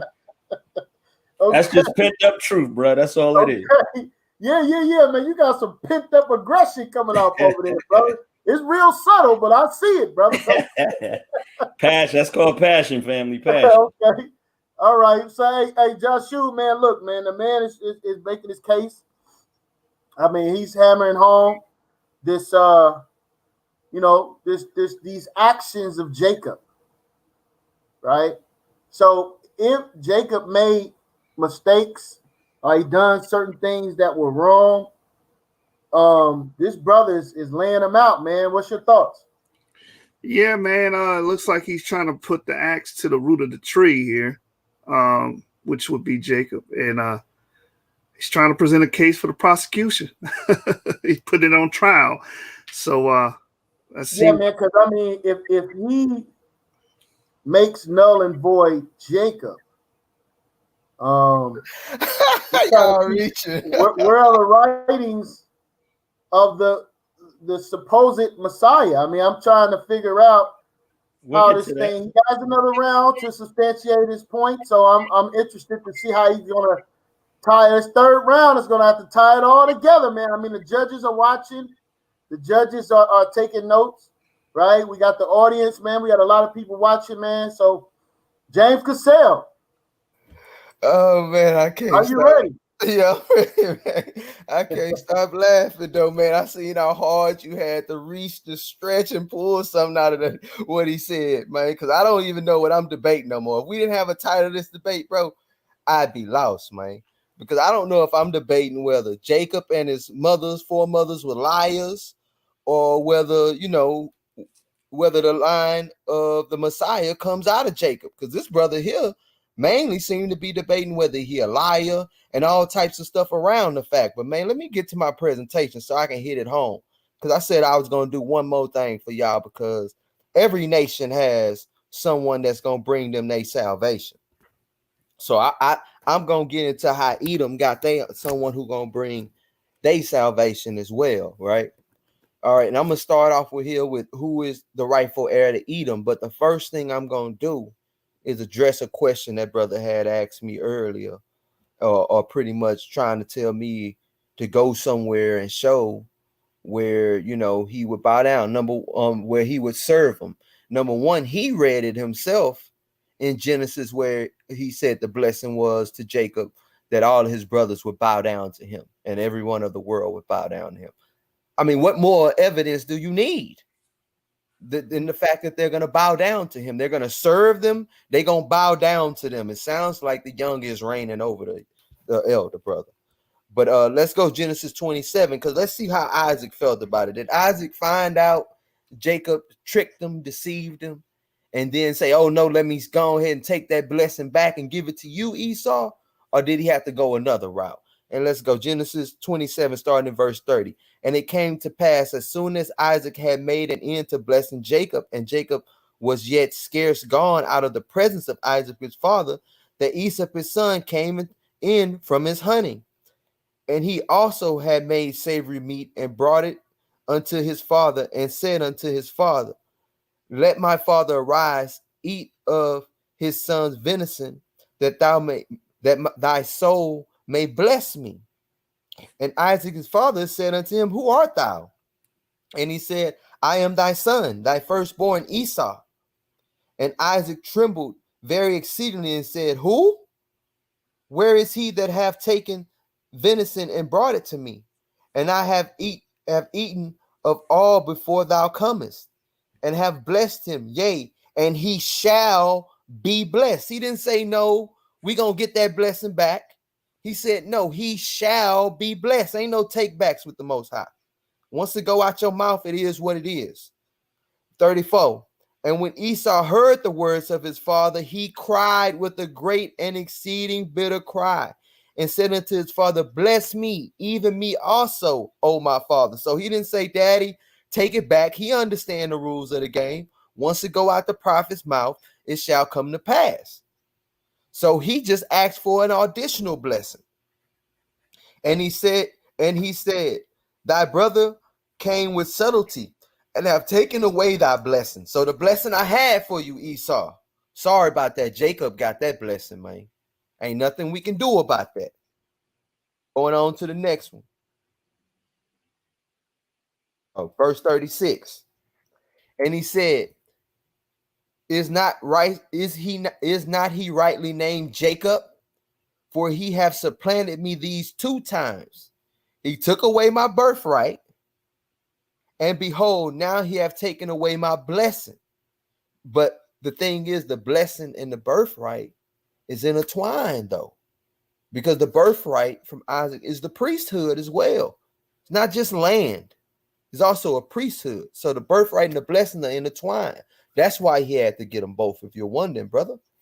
And he said, thou hast not reserved a blessing for me? And Isaac answered and said unto him, behold, I have made him thy Lord. Do you know what Lord means? Someone who reigns over you. And all his brethren I have given him for servants. That includes Esau. So he is Esau's Lord. Esau is his servant. I don't know how else to see that. Last time I checked, that's ruling over somebody. And with corn and wine have I sustained thee. And you said corn. Brother, corn wasn't a term for what you're thinking of corn until after the 1600s, brother. Corn in that time means all types of wheat, barley, and things like that. So he's going to get all types of bountiful harvest, and he's going to get wine. Have I sustained him? And what shall I now do unto thee, my son? And Esau said unto his father, have thou not one blessing, my father? Bless me, even me also, O my father. And Esau lifted up his voice and wept. And Isaac his father answered and said to, behold, thy dwelling shall be the fatness of the earth, and of the dew of heaven from above. And by thy sword shall thou live, and shalt serve thy brother. And it shall come to pass when thou shalt have the dominion, that thou shalt break his yoke from thy neck. So we know that was the prophecy that was given unto him. Could have went more into it, where he pretty much broke down to him that that after that time come to pass, that this brother would take back rulership, would take rulership over him. But this right here is the pretty much the family tree of Esau, man. And seeing who the rightful heir, we see that Eliphaz was his oldest son that he had by Adnah, and Eliphaz had a son by his concubine Timnah, whose name was Amalek. All right, so let's go into the scriptures and see what we get. All right, I'm just gonna bring this up because I like to throw a little bit of archaeology wherever I can. The ball text from Deir Allah, because we know that when we go into validating the place for Amalek, is Balaam who gives that prophecy concerning him. And this is a text that was written about 800 BCE, so it's probably like about 400 to 600 years after the fact, but it is written. And the text says, the sayings of Balaam, son of Beor, the man who was a seer of the gods. Lo, gods came to him in the night and spoke to him according to these words. Then they said to Balaam, son of Beor, thus. And I'm just reading a bit of that inscription just to show that who I'm going to reference to is a historical person, also referencing extra biblical text. Going to Numbers 24, starting in verse 3. And he took up his parable and said, Balaam, the son of Beor, have said, and the man whose eyes are open have said. He have said, which heard the words of God, which saw the vision of the Almighty, falling into a trance, but having his eyes open.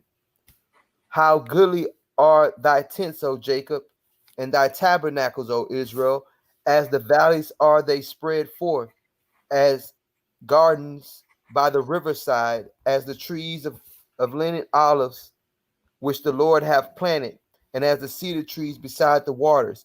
He shall pour the water out of his buckets, and his seed shall be in many waters, and the king and his king shall be higher than Agag, and his kingdom shall be exalted. Now we know that they went and got him to pretty much Beor to curse the Israelites, but he turned around and ended up blessing them, because we know that one of the blessings that was given to him by his forefather Isaac was that anyone that tried to curse him would be cursed, but anyone that tried to bless him would be blessed. And so Balaam, knowing better, he didn't do it. And then if we go down to verse 20, and when he looked on Amalek, he took up his parable and said, Amalek was the first of nations, but his latter end shall be that he perish forever. So my stance here, as you can see, the house that's mentioned is Agag. That the house of Israel's king shall be higher than Agag, which means reigning over them. And that when he looked upon Amalek, Amalek would be a first of nations, but his end would be that he would perish and cease to be. Why would this be though? Well, it's because Deuteronomy 25. If we go to verse 17, remember what Amalek did unto thee by the way when thou was coming forth out of Egypt, how he met thee by the way and smote the hindmost of thee, even all that were feeble behind thee, when thou wast faint and weary, and he feared not God. Therefore it shall be, when the Lord thy God hath given thee rest from all thine enemies about thee, in the land which the Lord thy God hath given thee for an inheritance to possess it, that thou shalt blot out the remembrance of Amalek from under heaven. Thou shalt not forget it. So let's see what happened, because we know they were supposed to blot this people out from under heaven. So I'm not going to read all of this for sake of time, but I'm going to get some of it. 1 Samuel verse 15, starting in verse 7. And Saul smote the Amalekites from Havilah until thou comest to Shur, which is over against Egypt. And he took Agag, the king of the Amalekites, alive, and utterly destroyed all the people with the edge of the sword. But Saul and the people spared Agag and the best of the sheep and of the oxen, so on and so forth. Let's skip down a couple verses. And Samuel came to Saul, and Saul said unto him, Blessed be thou of the Lord. I have performed the commandment of the Lord. And Samuel said, What meanest then this bleating of the sheep in mine ears, and the lowing of the oxen which I hear? And Saul said, They have brought them from the Amalekites, for the people spared the best of the sheep and of the oxen, the sacrifice unto the Lord thy God, and the rest have they utterly destroyed. And just to move it on a bit, this is pretty much what lost Saul the kingdom right here. It was the last straw. It was the camel that broke, the straw that broke the camel's back as far as the Most High was concerned. And he lost the kingdom because not only did he spare Agag, but he also spared sheep and oxen when the Most High told him to utterly blot out anything that came from that land. Moving on. So if Amalek was blotted out, we got to be like, well, hold up. Amalek was blotted out. Agag was killed. How can you say that he has a Messiah? They're all wiped out. Let's go to Esther 3 and check it out. Starting in Esther 3, verse 1. And it says, let me make this a little bit bigger. After these things did King Ahasuerus, or Xerxes, as most people believe it to be, promote Haman, the son of Hammedatha, the Agagite, and advance him, and set his seat above all the princes that were with him, and all the king's servants that were in the king's gate bowed and reverenced Haman, for the king had so commanded concerning him. But Mordecai bowed not, nor did him reverence. And then if we go to the editions of Esther, which is found in the Apocrypha, starting in verse 10, we get another crucial link concerning Haman. It says, for Haman, a Macedonian, the son of Amatha, being indeed a stranger from the Persian blood and far distant from our goodness, as a stranger received of us. So we know not only is he an Agagite, Haman is a Macedonian. So is there a Macedonian that rose up and put all nations and subdued them and gave salvation or reign and rulership to the house of Esau? So, all right, so let me present my candidate for the secular Haman, Amantus the First of Macedonia, who lived from, believe, 540, reigned from, he lived between 540 and 512 to 511 BCE. Achaemenid Macedonia, this is when Macedonia was put first under Persian rule. Amantus was a vassal of Darius, who was the predecessor to Xerxes, king of the Persian Achaemenian Empire since 512 to 511. All right. If you look right here to the right, so when I say who is the rightful heir to the house of Agag, because Agag is the kingly tribe, we can see the tribe is Amalek, the kingly house or the dynastic house is Agag.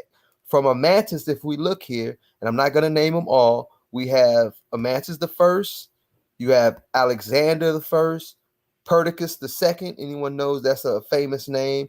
The multiple Amantuses you had, Alexander the Second. You had Ptolemy First, which was in his reign, and this is before the Ptolemies with Alexander.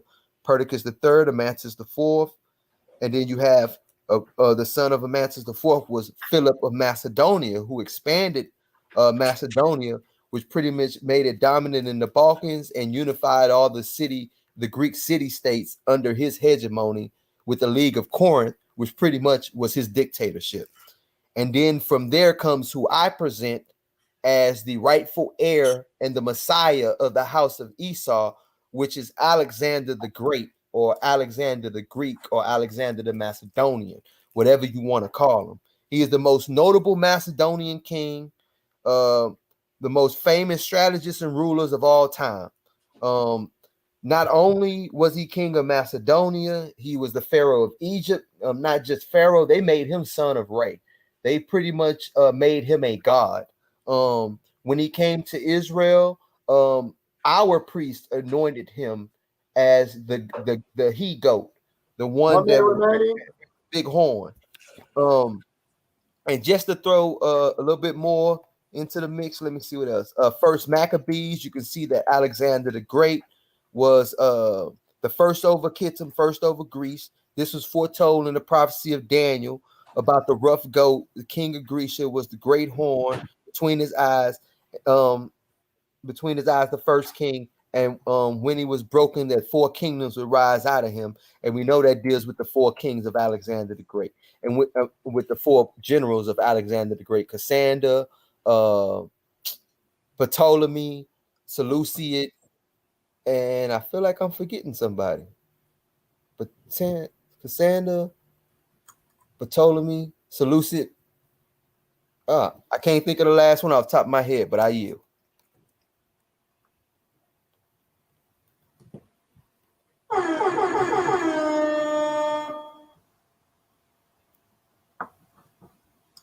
All right, family, can you all hear me? Yes, sir. All right, man. So I mean, listen, the brother took his time to identify the Edomite Messiah. Hold up, man. Hold up, man. So look, this is the bottom of the third and final round. We're gonna be transitioning into the question and answer segment. After that, we will be going to the judges, and this thing will be a wrap, man. Joshua, man, talk to me, brother. Hey, man, it's going down to the wire, and we at the end of this thing, man. James is the argument king for a reason. He earned that moniker here on the source, and powerful way to end the 3-round segment. That's right, man. All right, man. So listen, this is your last opportunity to solidify your point. Daron Tillius, are you ready? Yes, sir. Can you let me know when it's 5 minutes instead of 1? I appreciate that one. No sweat. Appreciate you, bro. All right. What I like to say first, brother made a really poor attempt to try to say who the Messiah was. He's not going to be the Messiah to Esau's people. He's going to be a universal Messiah that comes through Esau. I explained to you earlier, you're chasing a bloodline. Esau had many wives. So therefore, you're way off in the wrong bloodline. The wife I told you was through Ishmael. That is the lost tribe. You have no information on that. That was a weak attempt, but I just wanted to let you know that. Secondly, as you was reading about Esau receiving his blessings, you kind of either you slipped up or you didn't know you said it, but you said that he would take back his rightful heir. Go back and listen to the tape. I assure you, you'll hear yourself say that. Now, let's get back to what, myself was teaching you the truth on. And we're going to start here. It says that Jacob would no longer be called, he would be called no longer Jacob, but Israel. But then in the very third verse from there, it says, and Jacob. Now, didn't it just say the name changed to Israel, but it's using Jacob again? I don't know what's going on with this one. Called the place Penal, for I have seen God face to face and my life is preserved. Fact, the house of Jacob, now Israel, is shown to be an idol worshiper and not following the creator, but Satan. This whole time, this has been the God of Nahor against the God of Abraham. Most never knew this because you want to believe surfacely. Jacob says he swears by Isaac's belief. Now, his next encounter is with an angel of God. The problem is he said he saw God face to face and lived. Exodus 33:20 says, the creator said, you cannot see my face, for mankind shall not see me and live. James, how can you deny scripture? Israel is just as corrupt as Jacob is first act of changing his blasphemy again. Jacob meets up with Esau. This is what you were just talking about, breaking the yoke. Now it's back in the rightful hands, which it never left, but this is just to prove it. Genesis 32:18. Then you say, thy be the servant of Jacob. It is present sent unto my Lord Esau, and behold us, he's behind us. Genesis, and Esau ran to meet him and embraced him and fell on his neck and kissed him, and they wept. Jacob said, These are to find grace in the sight of my Lord. Verse 10, and Jacob said, nay, I pray thee, if now I found grace in the sight, then receive my present at my hand, for therefore I have seen thy face as though I had seen the face of God, and thou was pleased with me. And he said unto him, my Lord, now know that the children are tender, and the flocks and herds with young are with me. And if men should overdrive the one day, all the flocks will die. Let my Lord, I pray thee, pass over be for his servant. Fact, Isaac told Esau in his blessing, when you become restless, the yoke of your brother will be broken. 20 years had passed. You grew restless, and with the heart of Isaac, he had grew restless with the heart of forgiveness, like the Messiah will have forgave his brother. Look how many times Jacob submitted to Esau, again, showing Esau is the brother of power and righteousness and morality, calls him Lord 4 times, and told him it was as if he seen the face of God and was pleased with him. He tells Esau he is his servant. The exact thing Isaac said would happen. The curse was lifted 20 years later, as myself said before. The true curse is the once slave in America, aka Babylon, the baby lion. Here's the genealogy of the seed of Abraham. Let me just set this up here for you. Now, if you look here, Abraham and Isaac Abraham has Keturah, Hagar, and Sarah. Okay. Then from Isaac goes to Rebekah. Now, to the left, but on your screen, it may be on your right. To the left, you see Abraham. Who do you see over there? You see Esau. You see Esau reconnecting with Abraham, because Esau never left the house of Abraham, because he has always been the heir to Abraham.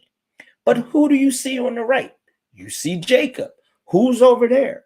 That's Terah, that's Nahor. Look at all of the people over there. You have Zipporah, you have Leah, you have Rachel, you have Baha. All of these are the children of Laban. Who is Laban? Laban is one of the most treacherous, evilest people that lived in the land that time. He got Jacob drunk in all manners of ways and gave him the wrong daughter. No man is going to go into a female and not know who he's with unless he's pissy drunk. And that's exactly how he tricked them. They are tricksters. What good does Israel truly worship? What God does Israel truly worship? Genesis 35, verse 10. And God said unto him, thy name is Jacob. Thy name shall not be any more Jacob, but Israel shall be thy name. And he called his name Israel. And God told him, I am God Almighty. Be fruitful and multiply, and nations, even a company of nations, shall come from you. And kings shall descend from you. The land that I gave to you, Abraham and Isaac, I will give to you. And I will give this land to your descendants after you. Then God set up a pillar in the place. Hold on, let me make sure. Then God went up from the place where he had spoken with him. So Jacob set up a pillar in the place where God had spoken with him, a stone marker, and he poured out a drink offering on it and had anointed it with oil. Jacob called this place where God had spoken with him El Bethel. Fact, didn't Jacob receive the land from Isaac in Genesis 28, verse 4? Didn't Jacob receive the name Israel from God or Yah in Genesis 32, verse 28? Okay, did this God change his name to Israel in verse 10? And then say no more is thy name Jacob, but in verse 14, the same God calls him Jacob again.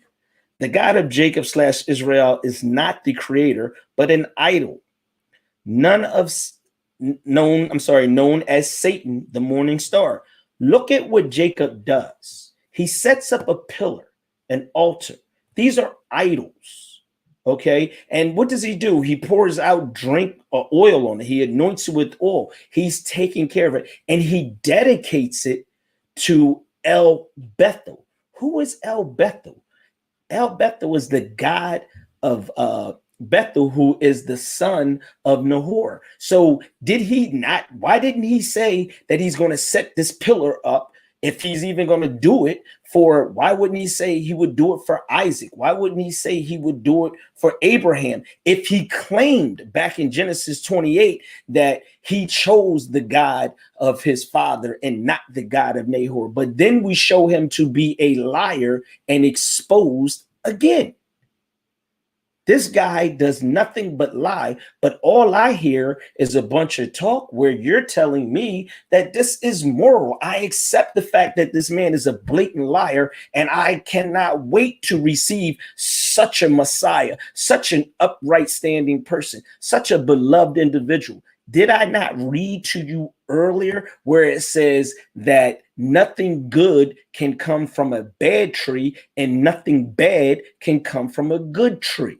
You should hear that in your dreams tonight. So hopefully when you wake up tomorrow, your true eye, your inner eye will be awakened within you so you can see the truth and stop following the majority. Okay? What happens is you have become cliquish with this stuff. And because so many people want to say that this is what we believe, you must take a step back. Let me explain something to you. This is your salvation. Your salvation is personal. It doesn't matter who your friends are. I could care less if I had any friends, as long as my walk is true, it's faithful, and I'm being moral and honest. There's no way that Daron can follow the line of Jacob and to even believe that a Messiah can come from that line with all of this treachery. The very name means supplanter, just like Satan. Satan tried to supplant the creator. He tried to take over by treacherous means. What is it about his name and the meaning that you are not comprehending? I pray that you understand what I'm saying. And I say this humbly and from love. You got to wake up, not just you, but everybody that's listening that is following this doctrine. Let's move on.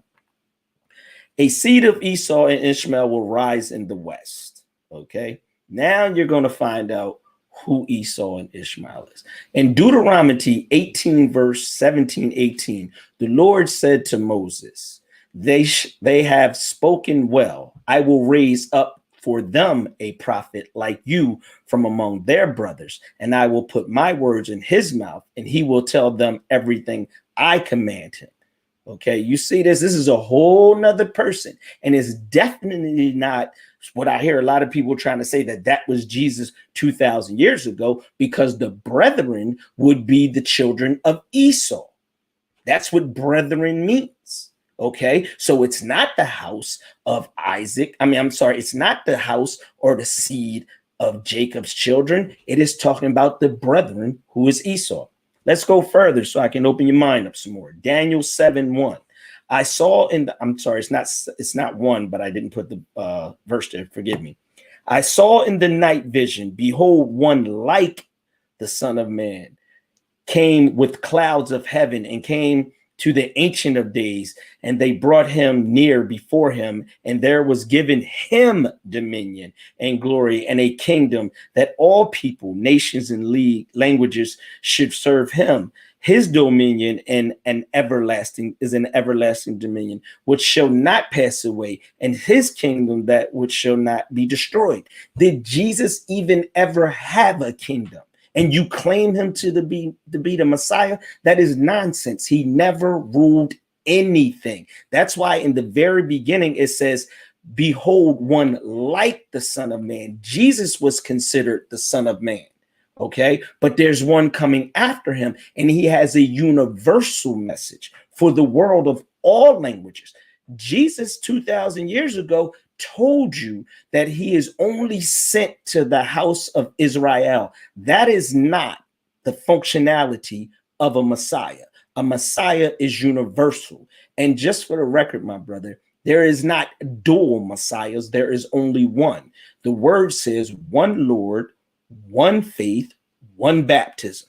You don't see two of anything there. Let's keep moving. This is Jesus talking.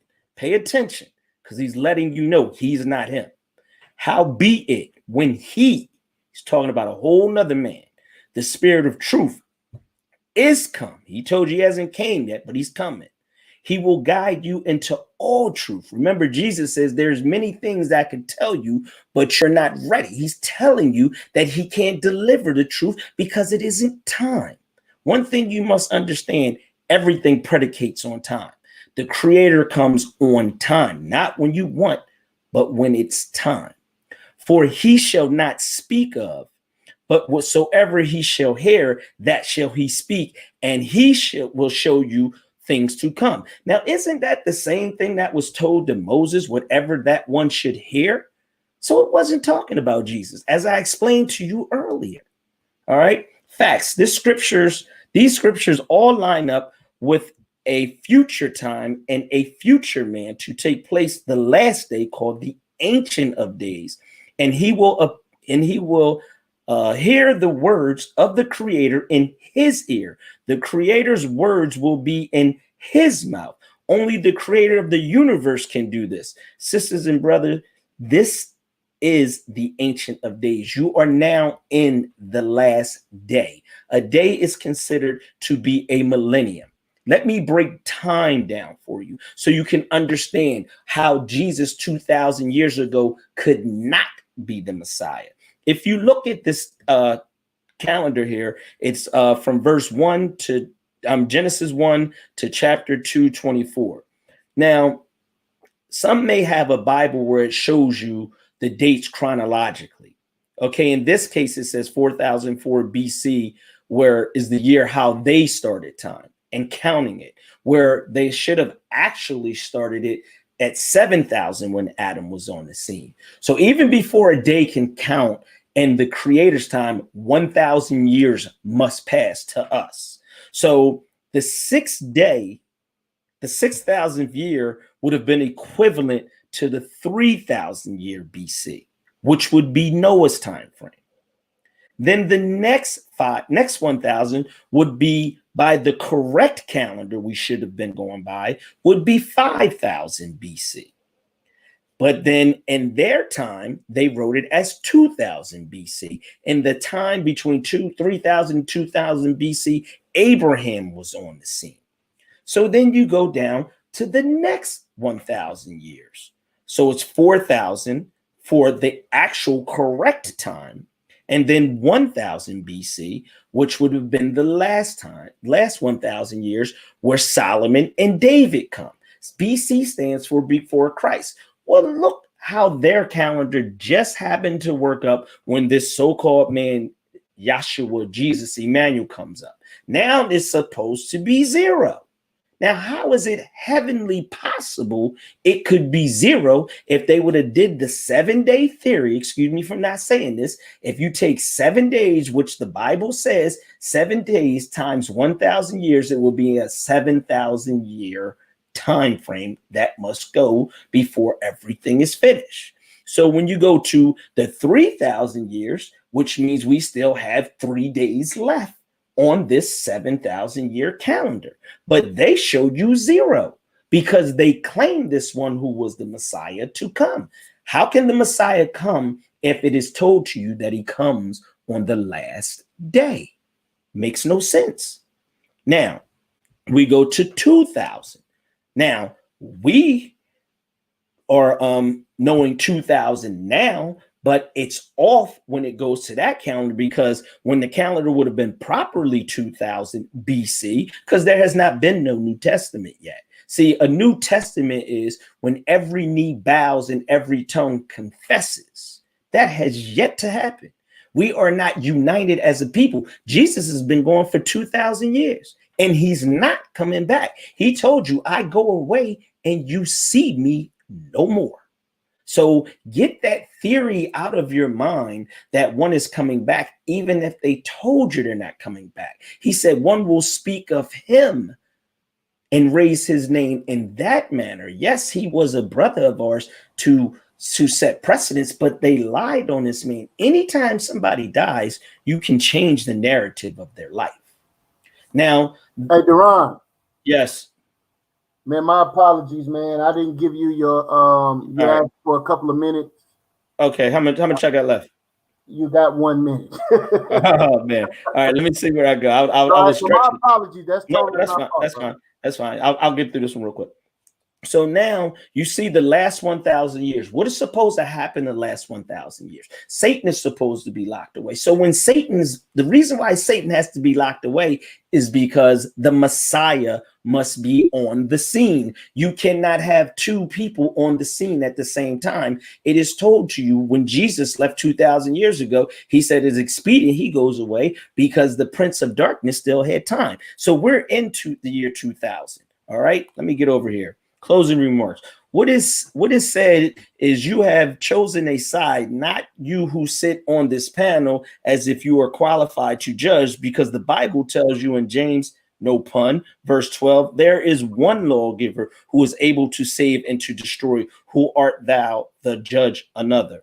But we must discern in truth and abolish the lie, no matter what your family or friends may think of you. Your obligation is submission to truth, not falsehood, right, not wrong, and morality over immorality. Do not be blind by power words. You can think for yourself by way of reason. To accept a lie over the truth will always lead you astray. My mother, peace and blessings to her, and may she be pleased with her son after she has departed this earth, said, always be your own man. Peace and blessings. May I be blessed with my representation.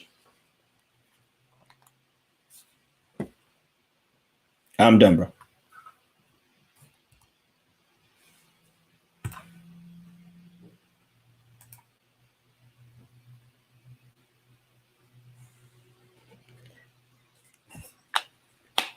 You on mute, Jeremiah? You on mute?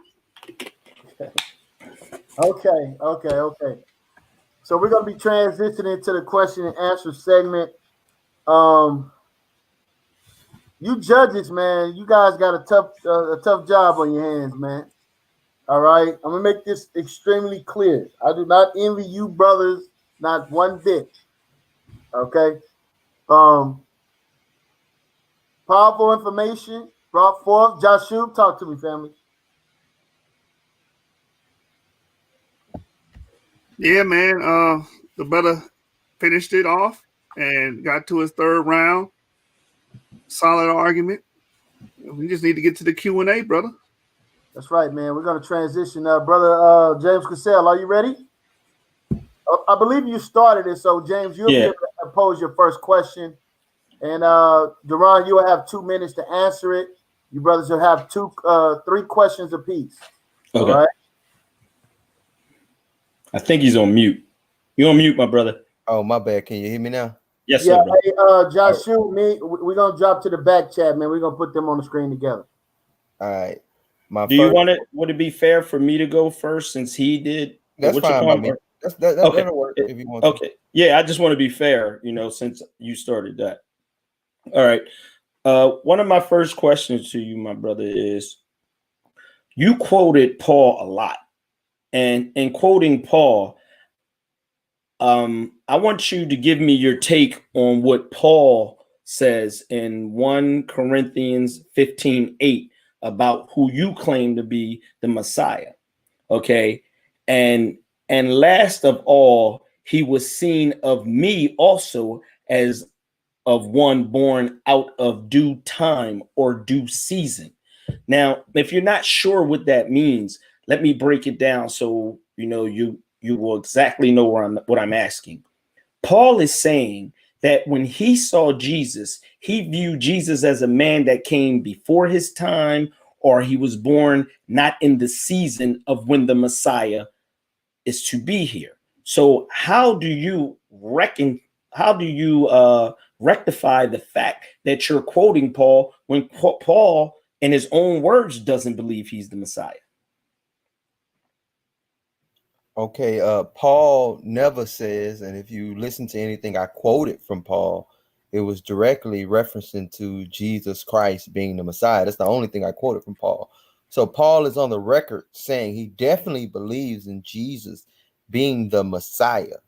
Now, what I think you have misunderstood is that that right there isn't referencing saying that Jesus wasn't supposed to come at the time that he came. I think it's more of referencing to him being taken out before the proper time.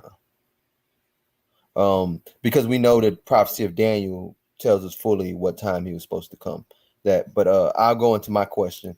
Do you have any scripture you can pull from the Bible or any extra biblical source that predates Genesis that would say that Esau is the chosen seed from which the Messiah would come?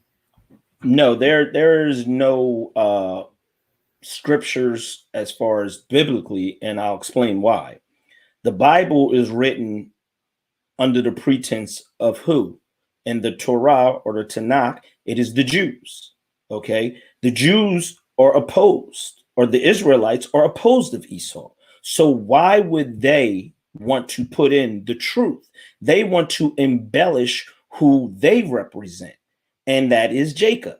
As I said to you earlier, Stevie Wonder could see that this man's mother and himself were blatant liars. Even when he went over to his uncle's house, he was just as mischievous. It was in their blood.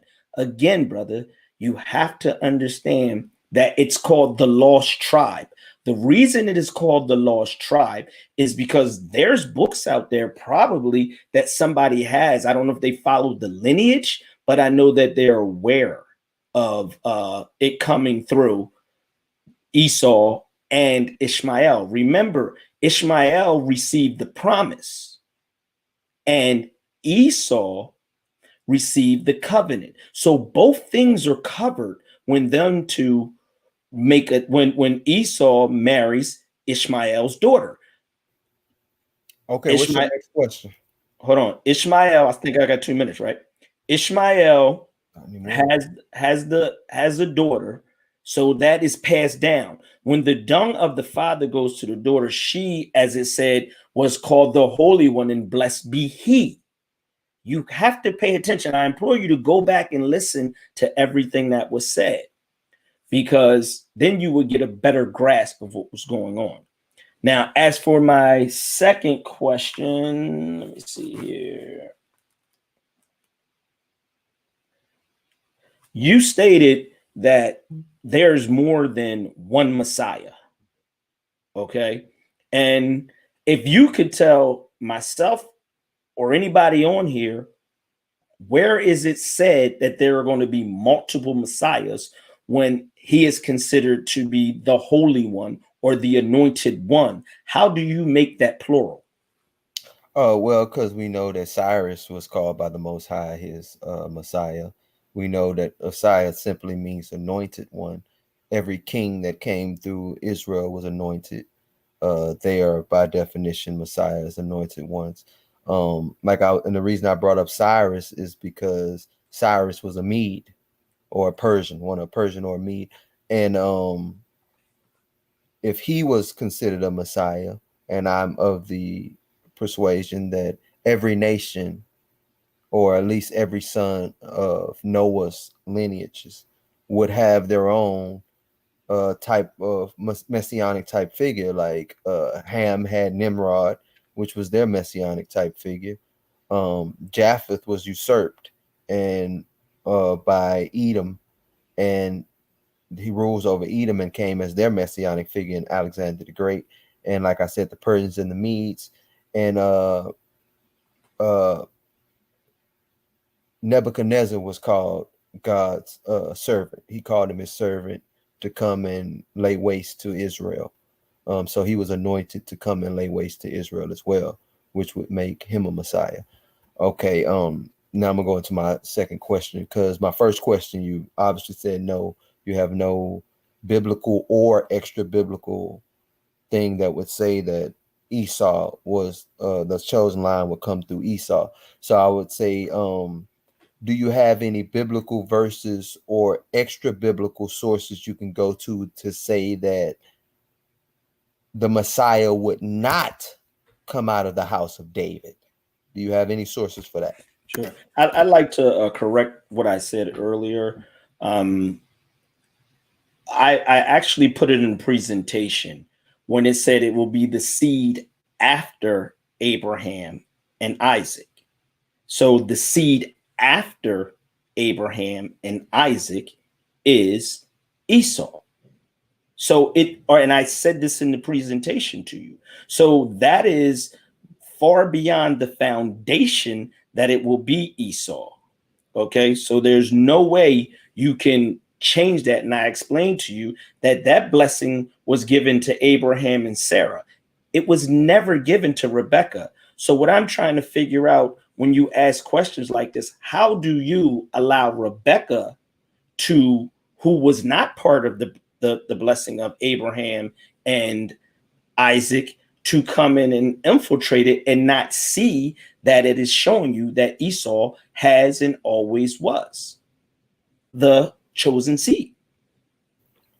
Okay, as you have already affirmed, nowhere in the Bible does it say, or any extra biblical source does it say that Esau is chosen seed. Yeah, I just said it. I just told you that. What source? I just told you where it says the seed after Isaac. Who is the seed after Isaac? You said the seed after Isaac. Who is the seed after Isaac? Genesis. Jacob. No, Jacob. Hold on. No. Jacob is not. That's what I just asked. Listen to the question so you understand. Who is the seed after Isaac? You said chosen seed. That was no. I didn't use the word chosen. Whatever you want to call it. Okay, whatever you want to call it. The Bible. No, you got to just answer. Okay. No, I have 2 minutes. Well, that wasn't my question. Hey, can one of y'all come back in so y'all can tell him to mute himself while I answer? Because he can't do that. All right, so first of all, brother, he jumped in my because you asked your question already. No problem. So I gotta answer. Peace and respect. Go right ahead, brother. Yeah, Daron, how the question and answer segment goes real quick. You pose your question, and the person that needs to answer has 2 minutes to respond, brother. Respect. Here's what happened. While I was giving my answer, he jumped in and slow down, brother. He jumped in and tried to question me. So then I returned the question to him. That's all. But I don't have a problem. I have order all day. He can go right ahead. Okay, so that wasn't your question. So what is your question? We only get 3 official questions. So what is your official question? That's what I'm trying to figure out. Okay, now my official question to you would be, did you not say when you were reading, and this is all on tape, when you were reading the blessing of Esau, when he humbly went to his father and asked for one blessing, did you not say that the yoke would be broken and then he would go back to his rightful heir? You must have misunderstood what I was saying. What I said was that if I went on ahead and read it, it would state where that after Esau had his time of reign, that Jacob would come back into his. You mean I think you got it backwards. Or come into leadership. I think you mean. I don't need you to tell me. No, brother. I'm just trying to say you had the names twisted. That's all. That's fine. I'm not trying. Let's just, for the record. That's all. All right. Cool. Now my final question. Yes, sir. Okay. My final question, because again, the first question you said there's no biblical source or extra biblical source that says that Esau is the chosen seed. There's none that says chosen seed. The second one I asked you, was there any biblical or extra biblical source that would say that the house of David is not the house that would bring up the chosen seed? Okay, so my third question would be, is there any New Testament scripture or extra biblical thing from the New Testament saying that Jesus is not the Messiah? In the New Testament? Yes. Jesus, or the New Testament literature around it. Sure. Jesus even says that he's not the Messiah. He tells you that he's not the one, and one will come after him. He says it. And just to clear the record up, since you went through the first 2 questions, I simply showed you that Esau was the seed to come after him. Now you're using this word chosen as if it's going to guard the fact of who the seed is. Let me explain something to you. The word chosen, you could be chosen for righteous or you could be chosen for evil. So let's be clear. There's only going to be 144,000 people from the Israelite camp to be allowed in. While if you look at Revelations 2 chapters down, it said, and then all the other nations will come in. Israel is not even in there. So also Jesus, when he's talking, every time he was asked, was he that one? He deferred it. He never came out and said, I am the Messiah. Not once did he say that. I implore you again, since you asked the question, show me where he said it. A female said something to him and he made reference that I am he. And then when Peter asked him, he didn't say, now Peter was his rock. If he's going to tell anyone, he's going to tell Peter. When Peter said it, the only thing he said is the God or the Lord had gave that to you. As if that is someone that knows he is who he is, then he would have said he was that one. So how come he didn't say it? Why is he all throughout the book identified as the Son of Man, not the Messiah? You know, here and there. First and second of all, when I read Daniel 7, it said clearly that the Son of Man. Hold on, bro. 2 minutes. I was just. Hold on, wait. I'm looking at the counter. I know, but that's for them to do, not you.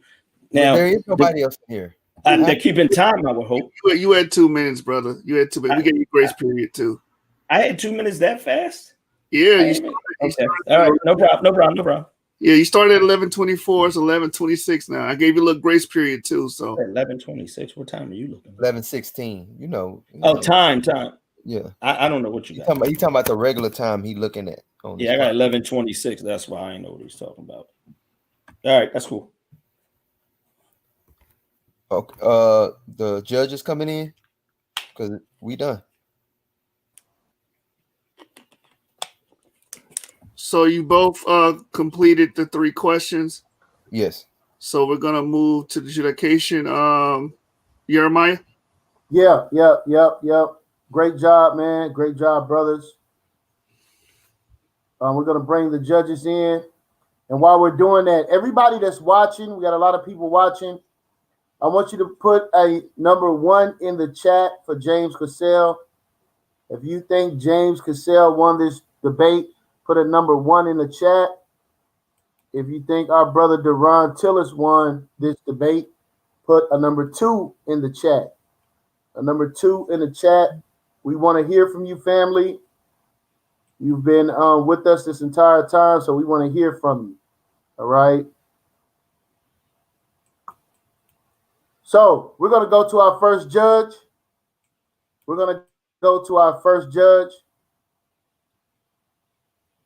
Pro Rizzo, you there? Yes, I'm here. 1 second. All right. While we're getting him together. Hey James, you funny, man. Okay, bro. I'm ready. I'm had something playing in the background here. So, and I'm gonna turn my camera on here. I want y'all to see this. The first thing is, I want to say to both of you brothers, I appreciate y'all taking the time out to take this very strenuous debate. Yes. Appreciate you, brother. I definitely want to say that. I appreciate the effort that you guys have put into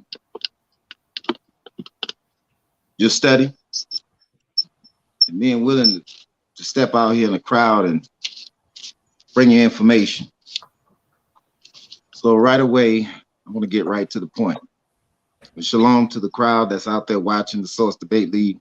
I want to encourage you all to take notes and listen to what the judges are saying. Hope you have got a good earful of this debate.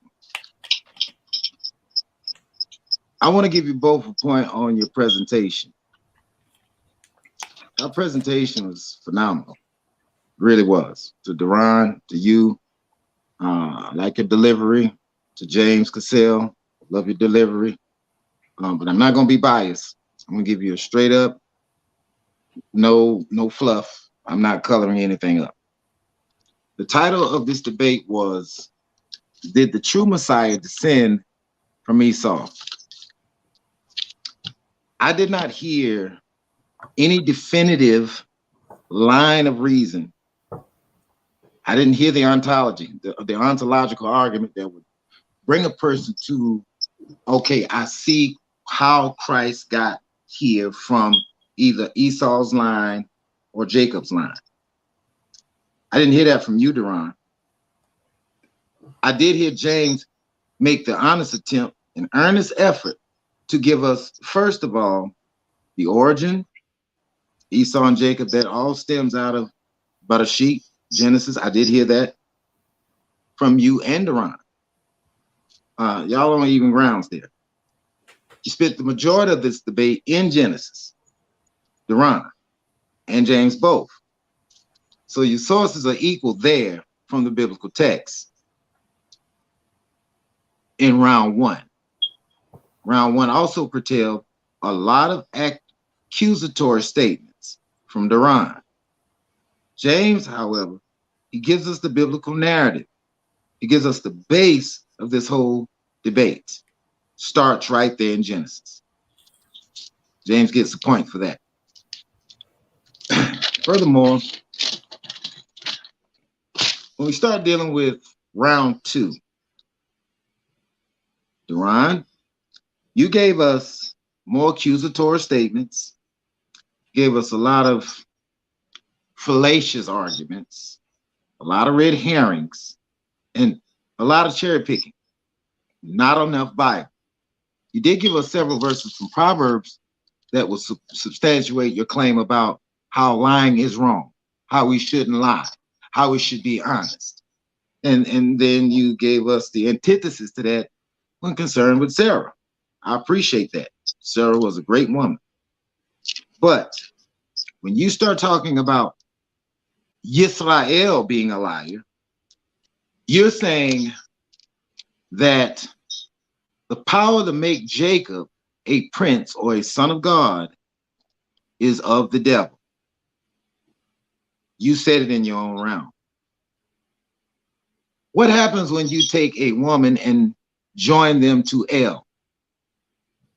You get Yisrael. You get a prince. And that's exactly what goes on when you know Paniel. And in all this, you tell us that Jacob says he saw God, but you don't give up, and he gets this power from God. You said so yourself, but you made not one citation about Esau seeing God at all. James, however, takes us to the church fathers. He cite his citations. I won't go into all of them, but he does give us at least some first century scholars. He talks about the apostles and what they believe. You gave us a quote from Kabbalah.org, which talks about the Bikurim, first fruits, and that was actually JT Bikurim 3365 C-D, and that's not about anything related to the subject at all. It's about first fruits, not six pillars. There's no six pillars there.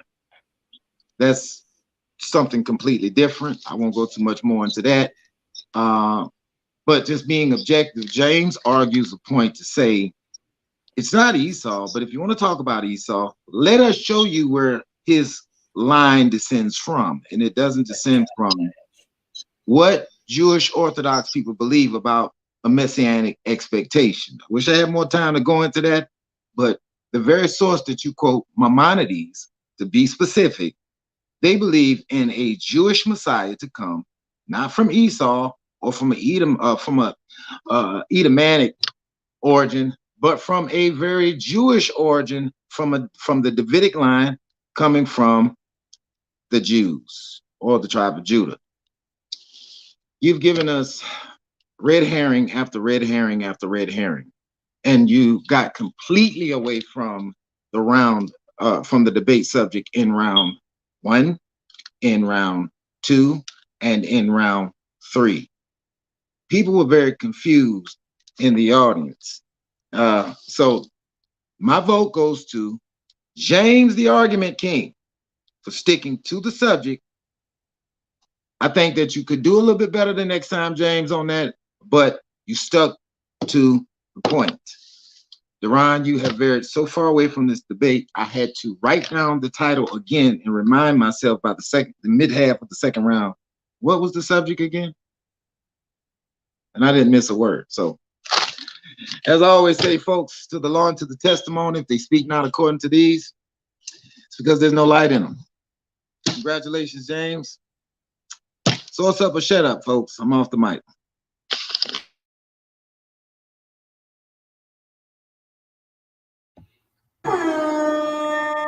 All right, family. All right, family.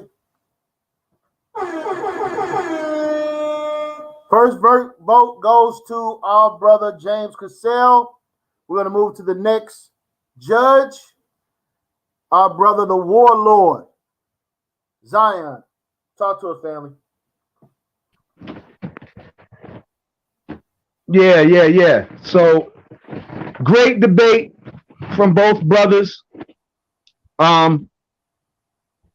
Brother Jeremiah wasn't lying when he said he ain't jealous of any of us debating this, of any of us judging this. I have to agree with him because I really did not want to be a judge in this situation. I really didn't. Appreciate you, first brother. round, I think both brothers set a really good premise. I agree with Brother Don Bird on Don Gargan. I'll call him the Don Gargan. He was correct. They set out good premises. Round two, there was a lot of conjecture on the part of Brother Daron. Although he brought a lot of scriptural context, I felt that there was some, and only because I know a lot about the scriptures dealing with the Messiah and even the reasons why the Messiah was chosen from the line of Jacob and Isaac. You know what I mean? Only because of that, there was a lot of things that I felt were left out. So when you can come over here, buddy. So when he made these statements about the lies, and that he brought forth he received his blessings or his brother's promise due to lies. Number one, my problem with that is the scriptures always say that all have fallen short of the glory of God, and all are sinners. You know what I'm saying? No, there is no man's righteousness that is greater than another, and so therefore, you can't argue Esau being somehow more righteous than Jacob. Okay, Esau, in his foolishness and his folly, dropped the ball. Okay, now, one of the things that I think brothers missed on both parts was the second son factor. You got to understand that since Adam and Eve, Cain and Abel, Cain being the oldest, Abel being the second son, right? And then Seth being the second heir after Abel was killed, there is a pattern of skipping generations when it comes, or skipping sons when it comes to, so there's a pattern. You have Cain and Abel. Abel received the blessing. Then you have Ishmael and Isaac. Second son received the blessing. Then you have Esau and Jacob. Second son received the blessing. Yeshua being called the second Adam. This is a pattern of the second son being called, regardless of any sin or shame of their past ancestors. Okay? So what I didn't see established was a real evidence of why Esau would be considered the promised seed, not because of lies. Certainly every single one of them was born in sin. Correct? So we can't sit here and try to adjudicate Esau based upon his righteousness, because his righteousness was just as much as filthy rags to God as Jacob's. But God was choosing, according to the scriptures, God was choosing the second son every single time. So we have a pattern of the second son being called and being given the promise. And that's where I feel, James brought a great argument. I wish he would have brought up that factor. I wish he would have just said, listen, B, we got a pattern of the second son. Okay, you can say anything you want to say about Jacob being a trickster and this, that, and the other, but God ain't sitting here judging man. God, the scriptures say that God is no respecter of men. So what is it that made the Most High choose Isaac, Jacob, or you know what I'm saying, over the first brother? So this is my at the end of the day, what I really wanted from Brother Daron, I wanted Brother Daron to bring more sources, because I've seen him argue this before, and I wanted him to actually come out of the Quran. Now, when he says Esau over Isaac, there's a problem there. The problem is Ishmael is born from the second son. How can you say that Ishmael is a chosen solely because he's a first child? Okay, that's not enough. Okay, Ishmael is still born from Jacob's seed. So how are we going to choose Ishmael over Isaac when Ishmael is still Jacob's son? That was a hole in his argument to me. And I love my brother Daron. Don't get it twisted. I love my brother Daron. I really didn't want to debate. I didn't want to judge this. But based upon the factors and certain points, the presentations, I'm focusing on the presentations. I've seen some conjecture in Brother Daron's presentation. When I make my presentation, I don't write my conjecture in there. I just spit my conjecture as I'm reading my presentation. My presentation doesn't contain my own opinion in it. My presentation only contains the evidence to support my opinion. So I saw James Cassel. He kept his presentation clear cut. Yes, he threw some bombs. And on that note, I have to give it to James on this one. You know what I mean? And that's coming from a place of love, but at the same time, I'm dealing with the facts. The facts.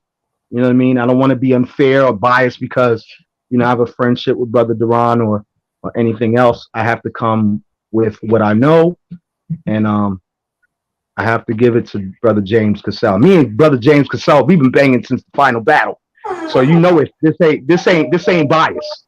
This ain't bias. If it was bias, I would be like, get out of here. You feel me? So I have to put it on the record like that, man. Yeah, I think that's an excellent point. You're saying that even for us to be able to get to Isaac and have the discussion about Esau, it would have had to be a justification for Abraham selecting Isaac over Ishmael, knowing that Ishmael was the firstborn. So I think that's a facts. Exactly. That's a good point, man. This debate is pretty much over. We definitely want to hear from our final judge, Brother Freeman. Talk to us, family.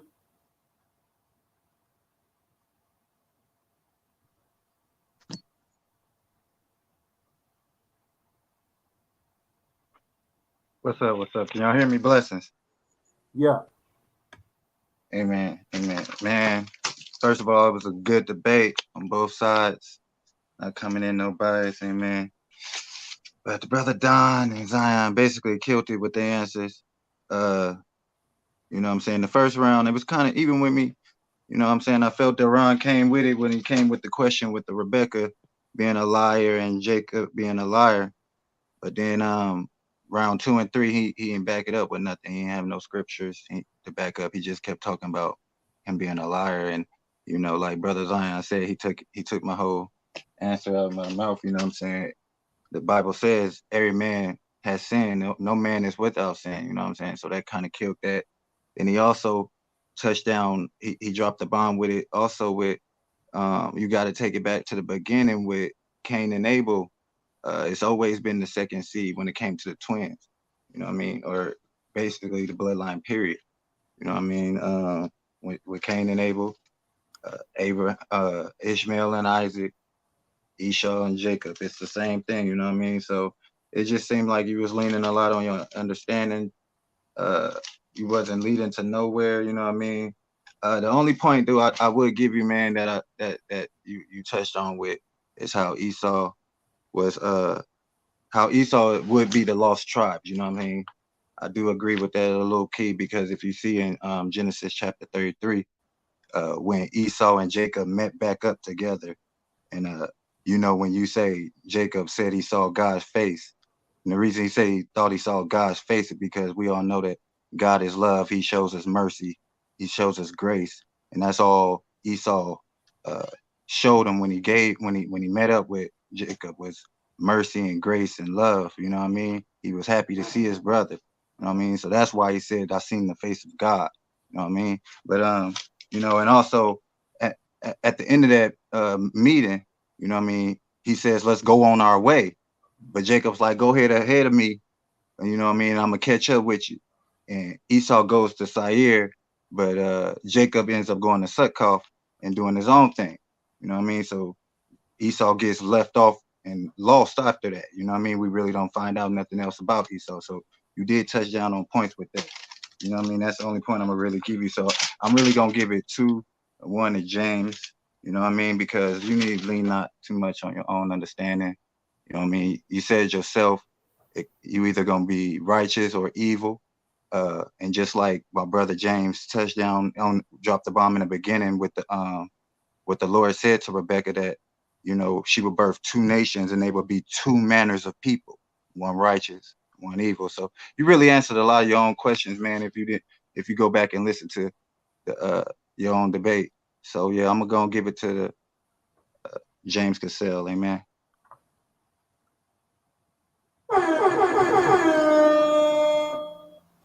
All right, man. Well, there you have it, folks. Right? I definitely want to give Daron Tillius the opportunity to speak.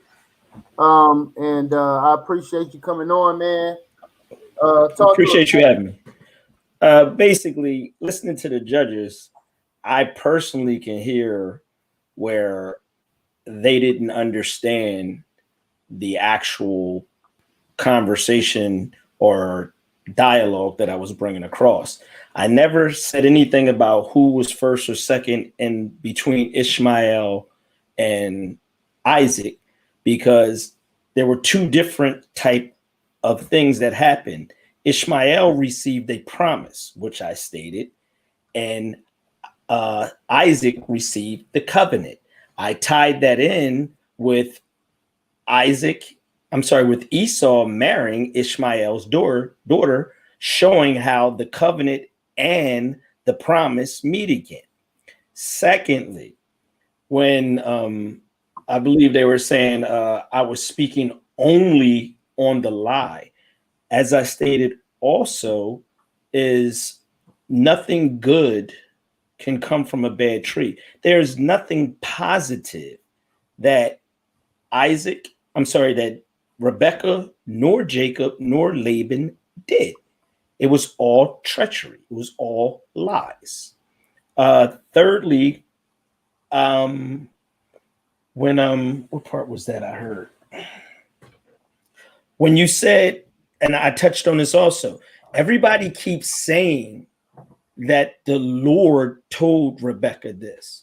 Let's not forget, one, that it was never told to Rebecca. It was told to Abraham, then through Isaac.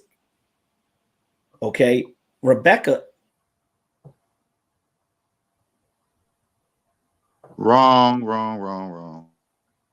You muted yourself, bro. Thank you. I believe this is my time right now. And somehow has bamboozled the people to believe that she was told to switch the births. And I said earlier, somebody show me anywhere that it says that he is to receive the birthright, he is to be heir, and the seed. It only says one will serve the other. And thirdly, and I'll end it at this, we are not capable of selling a birthright. The creator is the only one that gives birth. So you don't have the deed to your birth. The creator owns our right to live, not us. We are vessels. So when he went there, and I touched on the point where I said, I showed where when one's coveting, that again, if you go into the Israel law, that is a sin. You're not to covet thy neighbor's stuff. But yet he covets his whole birthright, and you guys are good with that. It betwixt me. But the one thing that I will say that I appreciate, I'm never in it for a win-loss. I'm in it for the intellectual side of the discussion and not the political side. And I just want to be able to state my premise, put it in the universe, and then when those who wake up begin to see the truth, then they can go back and see it was already laid out before they even got there. And I like to thank my brother that I was dialoguing with, Brother James. I appreciate you. I appreciate your decorum, and it was a pleasure to have this discussion with you. To you, Jeremiah, and the Source League, I want to also say thank you for allowing me to come in, and I look forward to more discussions with you guys. If it's open, then let's get it. Yeah, definitely, man. Definitely. We appreciate you, man, and the hard work you put in, man, to bring forth your presentation.